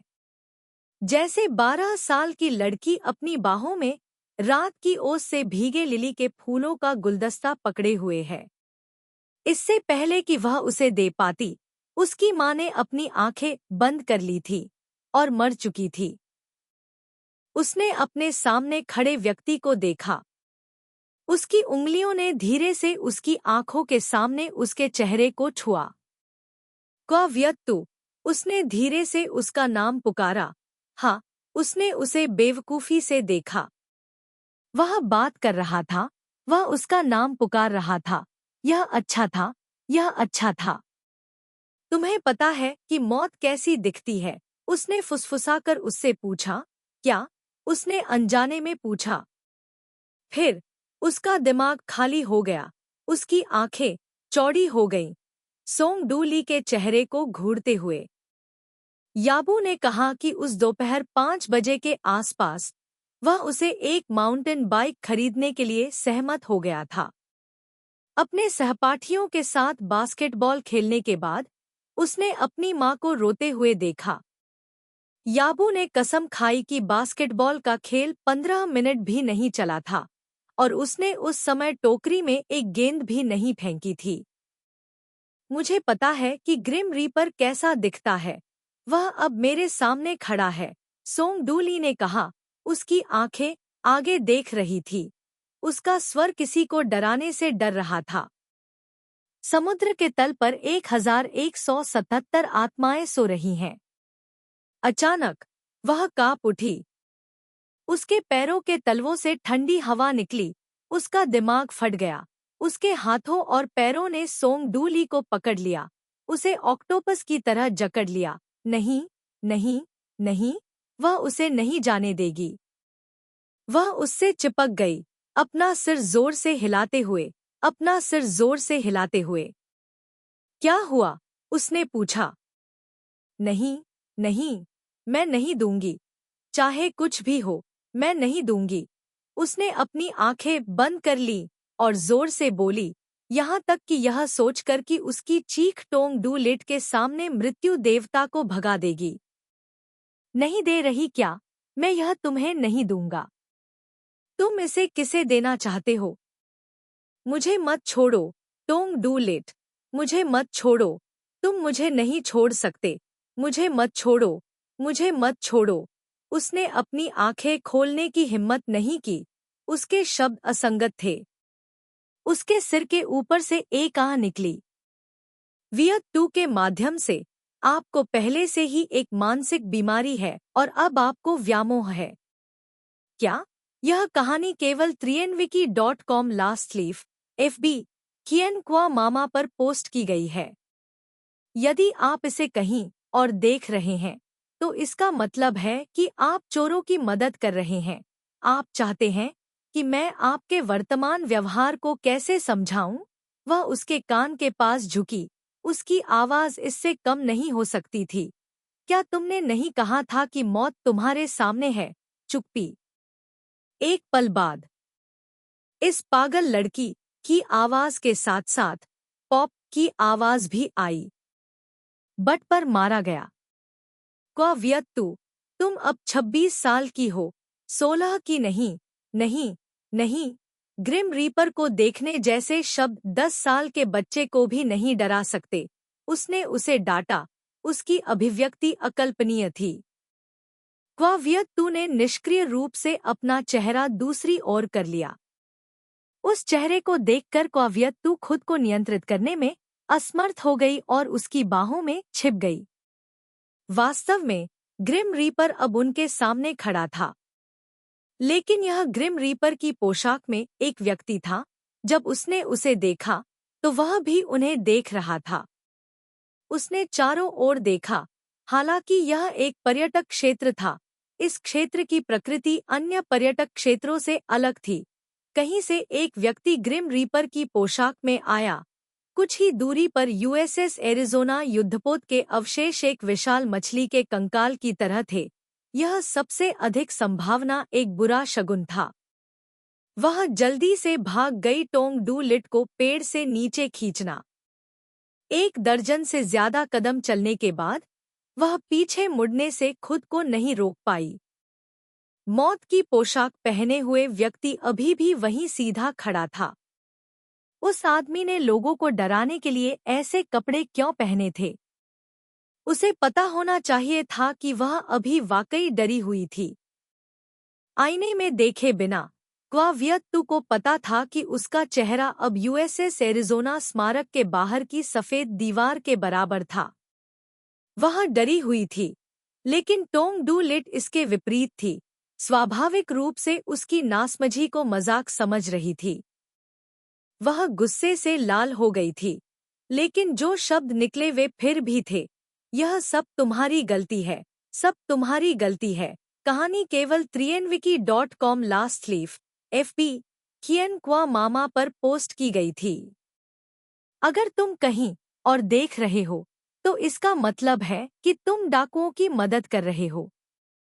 यह सब तुम्हारा दोष है, यह सब तुम्हारा दोष है। कि कुछ वाक्यों के बाद उसकी आंखों से आंसू बहने लगे। वह जानती थी वह अपने जन्म का फैसला नहीं कर सकती। मृतक केवल भाग्य पर छोड़ सकता है। जब मृत्यु वास्तव में प्रकट हुई तो चाहे वह कुछ भी करे, वह उसे नहीं रख सकती थी। ठीक उसी तरह जैसे उस सुबह जब वह 12 साल की थी। चाहे उसने कितनी भी कोशिश की हो, सब व्यर्थ था। उसकी माँ फिर भी चल बसी। उसने आंखों में आंसू भरकर उसे देखा। उसने उसे गले लगा लिया। उसे अपनी बाहों में थामते हुए उसने धीरे से कहा, हाँ, यह सब मेरा दोष है, यह सब मेरा दोष है, यह सही है। उसने कहा कि वे साथ साथ बाहर जाएंगे, साथ साथ खाएंगे, साथ साथ धूप सेंकेंगे, साथ साथ समुद्री हवा का आनंद लेंगे। लेकिन वह उसे यहाँ ले आया और उसे खाद्य भंडारण तहखाने में छिपे मूल निवासियों की तरह ही परेशान कर दिया। वियत्तु के माध्यम से चिंता मत करो, टोंग डू लिट के अलावा कोई भी उसे इस दुनिया से दूर नहीं ले जा सकता। वह अपने पैरों को पटकते हुए, अभी भी बात करते हुए, अभी भी उन अशुभ शब्दों को कहते हुए, क्या इस व्यक्ति को उसे डराने में मजा आता है? उसने उसे दूर धकेलने के लिए अपनी पूरी ताकत लगा दी। उसकी ओर देखे बिना वह तेजी से आगे बढ़ी। वह सूरज की ओर भागी। अभी वह बिल्कुल भी ऐसी जगह नहीं रहना चाहती थी जहां युद्ध के भूत पीछे रह गए हों। सूरज की टोपी जमीन पर गिर गई। उसे परवाह नहीं थी। यह और भी अच्छा था। उसके चेहरे पर सूरज की रोशनी पड़ रही थी। उसके बाल खुले थे। उसे उन्हें बांधने में बहुत आलस आ रहा था। सूरज की रोशनी में भागते हुए क्वावियत्तु को लगा कि वह बहुत दूर भाग गई है, इतना कि टोंग डू लिट बहुत पीछे रह गई है। उसने अपना सिर घुमाया, पाया कि वह उससे बस एक कदम की दूरी पर था। कितनी घृणास्पद! उसने सड़क के किनारे घास का एक पत्ता तोड़ा। घास को पकड़े हुए उसने उसकी ओर इशारा किया, पीछे हटो, मुझसे 3 कदम पीछे हटो। क्यों? वह रुक गया, दोनों हाथों को एक दूसरे पर रखकर। नीले आसमान और सफेद बादलों के नीचे वह बेहद खूबसूरत लग रहा था। उसने खुद को उस चेहरे को न देखने के लिए मजबूर किया और कहा, मुझे तुम्हें सजा देनी है। क्या अपराध है? अपराध नहीं हो सकता। ग्रीनलैंड का बच्चा बहुत सुंदर है, इतना सुंदर कि उसके दिल में दर्द हो। उसकी कल्पना में उसके जैसा उपहार कभी साकार नहीं हो पाएगा। वह एक कदम आगे बढ़ा। उसने घास लहराई। तुम्हारी हिम्मत, वियत्तु के माध्यम से मैं तुम्हें चूमना चाहता हूँ। तुम्हारी हिम्मत है। वियत्तु के माध्यम से मैं तुम्हें चूमना चाहता हूँ। तुम्हें तब तक चूमना चाहता हूँ जब तक तुम्हारी सांस न फूल जाए। उसने एक और कदम आगे बढ़ाया। चुप रहो, वियत्तु के माध्यम से मैं तुम्हें चूमना चाहता हूँ। तुम्हारे होठों को पकड़ना चाहता हूँ। तुम्हें तब तक चूमना चाहता हूँ जब तक तुम मुझ पर झुकने में असमर्थ न हो जाओ। उसने एक और कदम आगे बढ़ाया। इस कदम के बाद उन दोनों के बीच की दूरी केवल 2 मुट्ठी के बराबर रह गई थी। उसने चेतावनी भरी निगाह से अपना सिर उठाया। तुम्हारी हिम्मत कैसे हुई? उसने उसकी तरफ देखा। उसने धीमी आवाज में कहा, तुम्हें किसने भागने दिया? किसने आपको अपनी धूप वाली टोपी को उठाए बिना जमीन पर गिराने दिया? तुम्हें अपने चेहरे पर सूरज की रोशनी पड़ने की इजाजत किसने दी? आप जानते हैं, सूर्य की रोशनी आपके चेहरे पर पड़ने से वह गुलाबी और उज्ज्वल हो जाता है, पके लाल सेब की तरह लाल। टोपी गिर गई लेकिन तुमने उसे उठाया नहीं। जो बाल नीचे थे उन्हें बांधा जाना चाहिए था लेकिन तुमने उन्हें बांधा नहीं। तुम्हें अपने बाल कंधों पर लटकाने की इजाजत किसने दी?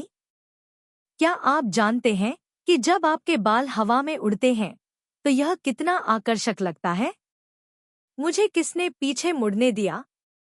तुम्हें सड़क किनारे घास चुनने किसने दिया? तुम्हें मेरी ओर वह घास दिखाने की अनुमति किसने दी? क्या तुम्हें पता है कि ऐसा करते समय तुम कितने प्यारे लगते हो? इतना प्यारा कि अगर तुम घास के पत्ते की जगह एक तेज चाकू भी पकड़ रहे होते तो भी मुझे परवाह नहीं होती। मैं उसे अपनी छाती में घोंपने देता, सिर्फ इसलिए। उसने अपनी आंखें नीची कर ली, सिर्फ इसलिए कि मैं उसे चूम सकूं, उसके होंठ थाम सकूं। उसके होंठ बहुत मुलायम हैं। तुम्हारे होठों को इतने मुलायम दिखने को किसने कहा? वह क्षण। क्वावियत्तु को उम्मीद है कि एक टाइम मशीन हो सकती है। उस टाइम मशीन पर बैठकर 2017 में क्वावियत्तु और टोंग डू लिट 7 दिसंबर 1941 की सुबह में लौट आएंगे। धुएं और आग के बीच वह एक साथ समुद्र के तल में डूब गए। अध्याय 151, अटारी में फूल, भाग 2। सोंगडुल्य ने अपनी आंखें नीची कर ली। बस तुम्हें चूमने के लिए तुम्हारे होठों को थामना है। उसके होंठ बहुत मुलायम दिखते हैं। किसने उसके होठों को इतना मुलायम होने को कहा था? इस समय क्वावियत्तु को वास्तव में एक टाइम मशीन की उम्मीद है। वह उस टाइम मशीन पर बैठे और 7 दिसंबर 1941 की सुबह में लौट आए। वह गहरे समुद्र में एक साथ डूब जाएंगे। नीले आकाश और सफेद बादलों के नीचे एक छाया उसके चेहरे पर पड़ गई। उसने धीरे से अपनी पलकें झुका ली। जब वे गिरने ही वाली थीं, तो उसने उन्हें अपने हाथ से ढक लिया। समुद्री हवा चलने लगी, विचार धीरे धीरे स्पष्ट होने लगे। टोंग डू लिट, नहीं, ऐसा नहीं हो सकता। आप भी जानते हैं क्यों, ऐसा क्यों नहीं हो सकता। जैसे ही वह अपनी उंगलियों के बीच से बाहर आई, उसकी आवाज टूट गई। उसने उत्सुकता से उसकी ओर देखा। उसके पैर पहले से ही भागने के लिए तैयार थे। चुंबन नहीं कर सकते, उसकी आवाज काफी शांत लग रही थी। उसने गंभीरता से सिर हिलाया। चुंबन नहीं कर सकते। वह एक क्षण के लिए रुका, तो हाथ पकड़ना शायद ठीक है ना? क्या तुमने पूरे रास्ते उसका हाथ नहीं पकड़ा था? पर उसने पहल करके उसका हाथ थामा। अब जब उसने पूछा तो वह थोड़ा परेशान हुई। उसने पूछा नहीं और सीधे ही हाथ पकड़ लिया। उसे उससे पूछने की क्या जरूरत थी? यह कहानी केवल 3nwiki.com लास्ट लीफ FB कियन क्वा मामा पर पोस्ट की गई है। अगर आप कहीं और देख रहे हैं, तो इसका मतलब है कि आप डाकुओं की मदद कर रहे हैं। यहाँ बहुत सारे लोग हैं। अगर हम खो गए तो क्या होगा? यह कहते हुए उसे और भी सहज महसूस हुआ। उसने उसे अपना हाथ देने की पहल की। वे कला विभाग में गए।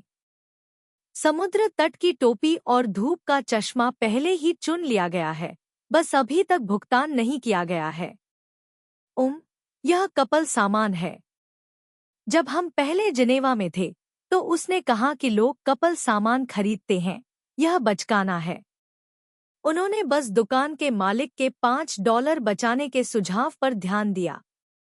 वियत्तु के माध्यम से $5 में एक गिलास फलों का जूस खरीदा जा सकता है। टोंग डू लिट ने ऐसा कहा। कैशियर काउंटर पर रखे फूलदान में सफेद हवाईयन फूल लगे हुए हैं और वे बहुत सुंदर लग रहे हैं। वियत्तु ने कहा कि यदि मालिक उसे एक सफेद हवाईयन फूल देने के लिए सहमत हो जाए तो वे भुगतान कर देंगे। सफेद हवाईयन फूल पाकर उसका चेहरा चमक उठा। इससे पहले उसने टोंग डू लिट से जो फूल चुराया था, वह विमान से उतरते समय खो गया था। लंबे बालों और बालों में सफेद फूल वाली लड़की हवाई अड्डे के पोस्टर पर बहुत खूबसूरत लग रही थी। दुकान के मालिक ने खुशी खुशी उसे एक फूल के आकार का हेयर क्लिप दिया। जब उसने इसे पहनना समाप्त किया, तो वह पलटी और टोंग डू लिट की भौहों से टकरा गई। वियत्तु के पास जाओ। मेरा सुझाव है कि तुम वह चीज उतार दो, यह बहुत बदसूरत है। दोपहर का समय था। एक सुनसान सड़क पर सोंग डू लिट के शब्दों ने पर्यटकों की कुछ उत्सुक निगाहों को अपनी ओर आकर्षित किया। यह खुलेआम उसकी बदसूरती की आलोचना कर रहा था। जब क्रोध के कारण उसका खून खौल रहा था, क्वावियत्तु ने सड़क पर एक युवक को पीछे खींच लिया। वह युवक के सामने खड़ी होकर मीठी मुस्कान के साथ बोली, सर, क्या आप मुझे बता सकते हैं कि फूल सुंदर है या व्यक्ति सुंदर है? उस व्यक्ति ने उसकी ओर देखा और कहा, फूल सुंदर है, व्यक्ति भी सुंदर है, यह तो किसी इंसानी आवाज की तरह लग रहा है। टोंग डू लिट उसकी तरफ बढ़ रहा था। धन्यवाद, उसने युवक को आंख मारते हुए कहा। लेकिन यार, यह एक ऐसा प्रश्न है जिसका केवल एक ही उत्तर है। युवक ने फिर उसकी ओर देखा। तुम फूलों से भी अधिक सुंदर हो। यह उत्तर 8 दांत मुस्कान का हकदार है। खुश स्माइली। कहानी केवल 3nwiki.com लास्ट लीफ FB कियन क्वा मामा पर पोस्ट की गई है। अगर आप कहीं और देख रहे हैं, तो आप डाकुओं की मदद कर रहे हैं। 8 दांत अभी तक सामने नहीं आए हैं। शरीर को जबरन घसीटा गया है। कितना असभ्य और बर्बर व्यक्ति है। उसने संघर्ष किया, लेकिन उस व्यक्ति को एक चुंबन देना नहीं भूली। वियत्तु के माध्यम से डांट से उसके पैर अनियंत्रित रूप से कांपने लगे। उसे डर था कि वह कुछ कर लेगा। चुंबन उड़ाने का इरादा इस वाक्य से समाप्त हो गया कि वियत्तु जा रहा हूं, मत भूलना मेरे पास अभी एक भी पैसा नहीं है। बिल्कुल, वह हवाई खाली हाथ आई थी। जब वह युवक को और नहीं देख सका, तभी टोंग डू लिट ने उसे छोड़ा। उसके दिल में अभी भी अनिच्छा थी। उसने अपने बाल ठीक किए, उसकी ओर देखा और पूछा, क्या यह सचमुच इतना बदसूरत है? उसने कोई उत्तर नहीं दिया, बस उसकी ओर देखता रहा। उसने अपना आसन ठीक किया। बहुत बुरा, उसने फिर पूछा। उसने उसकी ओर देखा और अपना सिर हिलाया। वह जानती थी, ग्रीनलैंड का बच्चा बुरे मूड में था क्योंकि उसने उसे चूमने नहीं दिया। जब वह खुशी से हंस रही थी, तो उसका हाथ उसके कान में लगे सफेद हवाईयन फूल को छू गया। उसने धीमी आवाज में कहा, पूरी सड़क पर हवाईयन फूल पहने लड़कियां हैं, लेकिन सिर्फ क्वावियत्तु नाम की लड़की ही है जो लोगों के दिलों को झकझोर देती है। इसने दूसरे पुरुषों की अनगिनत लापरवाह निगाहों को आकर्षित किया है। इस दुनिया में ऐसा कोई कानून क्यों नहीं है जो पुरुषों की निगाहों को बांध सके? क्वावियत्तु नाम की महिला में ऐसा क्या है? यह सही नहीं है। क्वावियत्तु नाम की महिला का भयंकर रूप भी बेहद प्यारा है, लेकिन यह सिर्फ टोंग डू लिट का है। ग्रीनलैंड का बच्चा इतना बातूनी कब हो गया? लेकिन उसने हवाईयन फूल को नीचे उतारा और उसे अपने हाथ में थाम लिया। क्या इससे दूसरों को कोई फर्क नहीं पड़ेगा? क्या ये ठीक है? उसकी आंखें हंसी से भर आईं। उसने उसे धूप का चश्मा थमा दिया। उसने उसे लिया, पहना, फिर अपनी टोपी वापस पहन ली। कई युवा लड़कियां उसके पास से गुजरी, जाहिर है वे सोंगडुली के सुंदर चेहरे से आकर्षित थीं। उनके कदम धीमे हो गए, उनकी आंखें उसके चारों ओर घूम रही थीं। उसके चेहरे से लेकर उसके पैरों तक और फिर उसके पेट तक। वह अचानक रुक गई और उससे धीमी आवाज में बात की। लड़कियों ने उसके साथ हवा जैसा व्यवहार किया। धूप का चश्मा टोंग डू लिट के चेहरे पर वापस आ गया। उसने उसे एक पुआल की टोपी पहनाई, जिससे उसकी थोड़ी ही दिख रही थी। उसने उसकी बाह को गले लगाया। उसे उसका ख्याल रखना था। कुछ कदम चले, अचानक मुस्कुराए। पहले तो हंसी, फिर आत्मोपहास और अंततः कड़वाहट। हस्तशिल्प की दुकान से बाहर निकलते समय समुद्री हवा चलने लगी। उसकी ढीली पैंट फिर से उभर आई, बिल्कुल दो मोटी सफेद मूलियों की तरह। उसने अपनी ढीली पैंट को देखा, फिर उसकी ओर देखा। इस समय वह इतनी गुस्से में थी कि वह फटने वाली थी, लेकिन अगले ही पल वह अपने होठों के कोनों को सिकोड़ने से खुद को रोक नहीं पाई। क्या वह गुस्सा होना चाहती थी या नहीं? जब वह सोच रहा था, तभी उसकी पुआल की टोपी छीन ली गई। ऐसा उबाऊ काम और कौन कर सकता है? यह बहुत ही आकर्षक था। इसे वापस दे दो। उसने अपना हाथ आगे बढ़ाया। यह कहानी केवल trienwiki.com लास्ट लीफ FB किएन क्वा मामा पर पोस्ट की गई है। अगर आप कहीं और देख रहे हैं, तो इसका मतलब है कि आप चोरों की मदद कर रहे हैं। न केवल उसने उसे वापस नहीं किया, बल्कि उसने अपनी ऊंचाई का फायदा उठाते हुए अपनी टोपी को अपने सिर के ऊपर उठा लिया।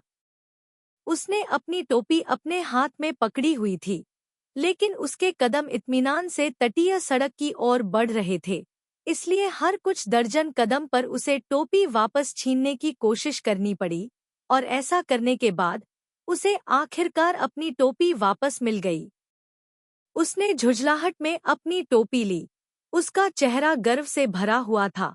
उसकी हंसी समुद्री हवा के झोंके से बह रही थी। वह नारियल के पेड़ के नीचे खड़ा था। वह भी हंस रहा था, बहुत शांति से हंस रहा था। उसके दिल में कड़वाहट की भावना घर कर गई। अपनी टोपी पहनने के बाद उसने फिर से उसका हाथ पकड़ लिया। मेरी टोपी फिर से मत चुराना, उसने चेतावनी दी। क्या होगा अगर ऐसा फिर भी हो जाए? उसने पूछा। अगर मैं अब भी लूटता रहूंगा तो तुम मुझ पर ध्यान नहीं दोगे। चेतावनी काम कर गई। कम से कम उसने फिर से उसकी टोपी नहीं छीनी। लेकिन इस बार दुर्भाग्यपूर्ण बात थी उसका धूप का चश्मा। कौन किससे डरता है? उसने उसकी चीजें लूट ली। वह निश्चित रूप से उसकी चीजें भी छीन सकती है। वे दोनों सड़क पर एक साथ फंस गए। अलग करना मुश्किल था। उसने कहा, वियत्तू के माध्यम से मैंने आपकी छाती को छुआ। यह बहुत नरम है। वह एक पल के लिए स्तब्ध रह गई, फिर अपने होश में आई।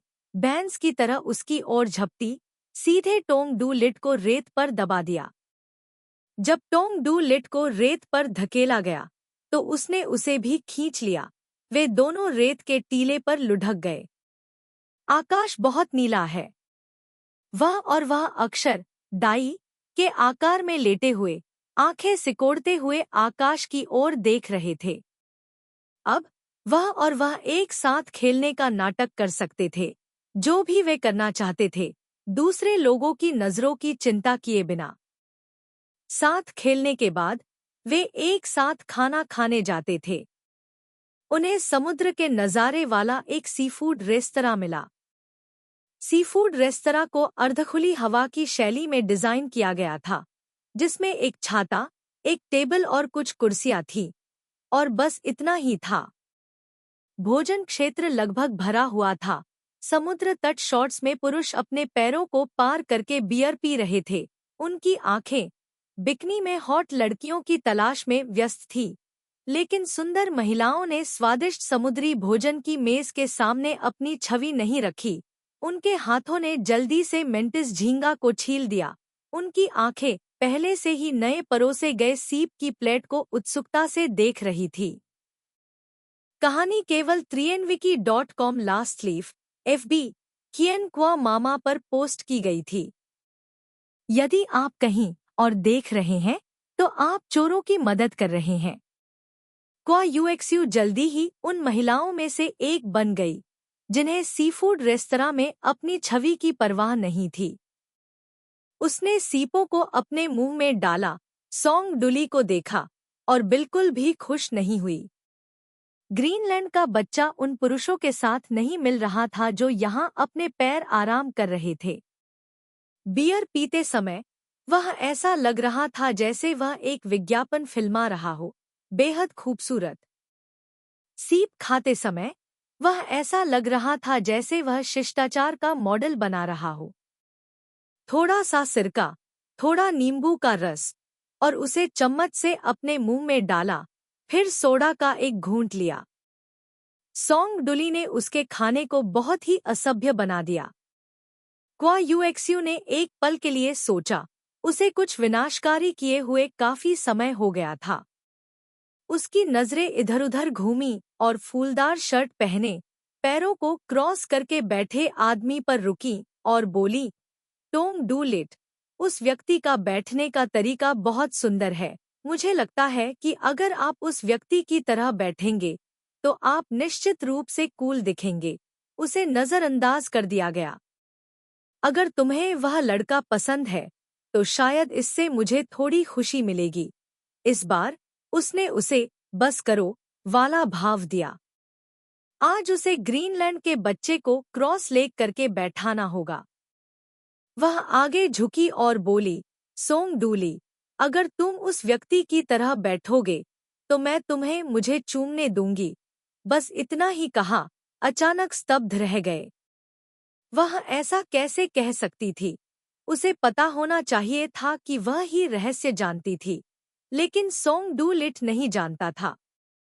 चाहे गुलान शेंग ने कहा हो या नहीं, वह कुछ भी कह नहीं सकती थी।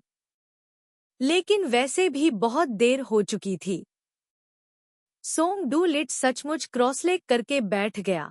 उसके हाथ केकड़े के पंजे की तरह उसके घुटनों पर रखे हुए थे। चाहे वह इसे कैसे भी देखे, वह मजेदार और प्यारा दोनों लग रहा था। आत्मसंतुष्ट और अभिमानी होने की उसकी बुरी आदत फिर से शुरू हो गई। वह बकवास करने लगी। सोंग डू लिट, तुम्हें लाल फूलों वाली शॉर्ट्स वाले आदमी की तरह होना चाहिए। लाल फूलों वाली शॉर्ट्स वाला आदमी बहुत खुशी से अपने पैर हिला रहा था। अपने पैर हिलाने के बाद, क्या मैं तुम्हें छू सकता हूँ? बेशर्म प्रतिभाशाली बंदूकधारी उकसाता है। कहानी केवल trienwiki.com लास्ट लीफ FB कियन क्वा मामा पर पोस्ट की गई है। अगर आप कहीं और देख रहे हैं तो आप चोरों की मदद कर रहे हैं। उसने पहले ही अपना मन बना लिया है। वह मानसिक रूप से बीमार है और उसे अपने गुस्से पर काबू पाने में भी परेशानी होती है। वह अपने लिए चीजें मुश्किल नहीं बना सकती। ग्रीनलैंड से आई बच्ची को धोखा देने का यह एक बहुत अच्छा मौका था। उसने परेशान दिखने का नाटक किया, आखिरकार एक निर्णय लिया और सिर हिला दिया। सोंग डू लिट ने अपना पैर हिलाया। उसका सुंदर चेहरा उसके पैर को हिला रहा था। इससे एक महिला वेट्रेस ने चुपके से अपना फोन निकाला और कैमरे का लेंस उसकी ओर कर दिया। उत्कृष्ट छात्र बहुत शर्मीले थे। क्वा वियत तूने अपनी आंखों से संकेत दिया। क्या तुम्हारी हिम्मत है? हिलना जारी रखो। हंसता स्माइली। वेट्रेस संतुष्ट होकर चली गई। उम्मा, सोंग डू लिट का भी एक बहुत बढ़िया नाम है, नोविचोक। वह जोर से हंस पड़ी। उसने उदास होकर बिल चुकाया। वह अभी भी एक तरफ खड़ी मुस्कुरा रही थी। दोनों रेस्तरां से बाहर चले गए। वह अभी भी लगातार हंस रही थी। क्या मजाक है? उसने उससे पूछा। दरअसल इसमें कुछ भी मजाक नहीं था। वह यह भी नहीं बता पाई कि वह इस तरह लगातार क्यों हंस रही थी। अपनी दुकान से निकलते ही उसने उसे खींच लिया, समुद्र तट पर चलने की पिछली योजना का पालन न करते हुए, बल्कि उसे समुद्र तट के विपरीत दिशा में नारियल के बाग की ओर खींच लिया। तुम क्या कर रही हो? वियत के माध्यम से तूने अपनी आंखें झपकाईं और रेत के टीले को दूर और दूर होते देखा। आज हवा तेज नहीं थी, पानी में खेलने के लिए बिल्कुल सही। हालांकि वह तैर नहीं सकती थी, लेकिन स्विमसूट के लिए उसकी उत्सुकता को रोकने का कोई तरीका नहीं था। उसने उसके विरोध को नजरअंदाज किया और नारियल के बाग के बीच में जमीन के टुकड़े की ओर चल दिया। नारियल के बगीचे में कोई नहीं था, सिर्फ कुछ झूले थे। वे उनमें से एक के पास रुक गए। बीच पर खेलते हुए पुरुषों और महिलाओं की तेज आवाजें समय समय पर सुनाई देती थी। समुद्र तट पर अब बहुत भीड़ हो गई होगी। क्वा वियत तो दबे पांव चलता रहा, लेकिन फिर भी उसे कुछ दिखाई नहीं दिया। क्वा वियत तू, यहाँ कोई नहीं है। टोंग डू लिट ने कहा, बेशक वह जानती है कि यहाँ कोई नहीं है। वह अंधी नहीं है। नाटक करना बंद करो। तुम किस लिए नाटक कर रहे हो? उसने पूछा।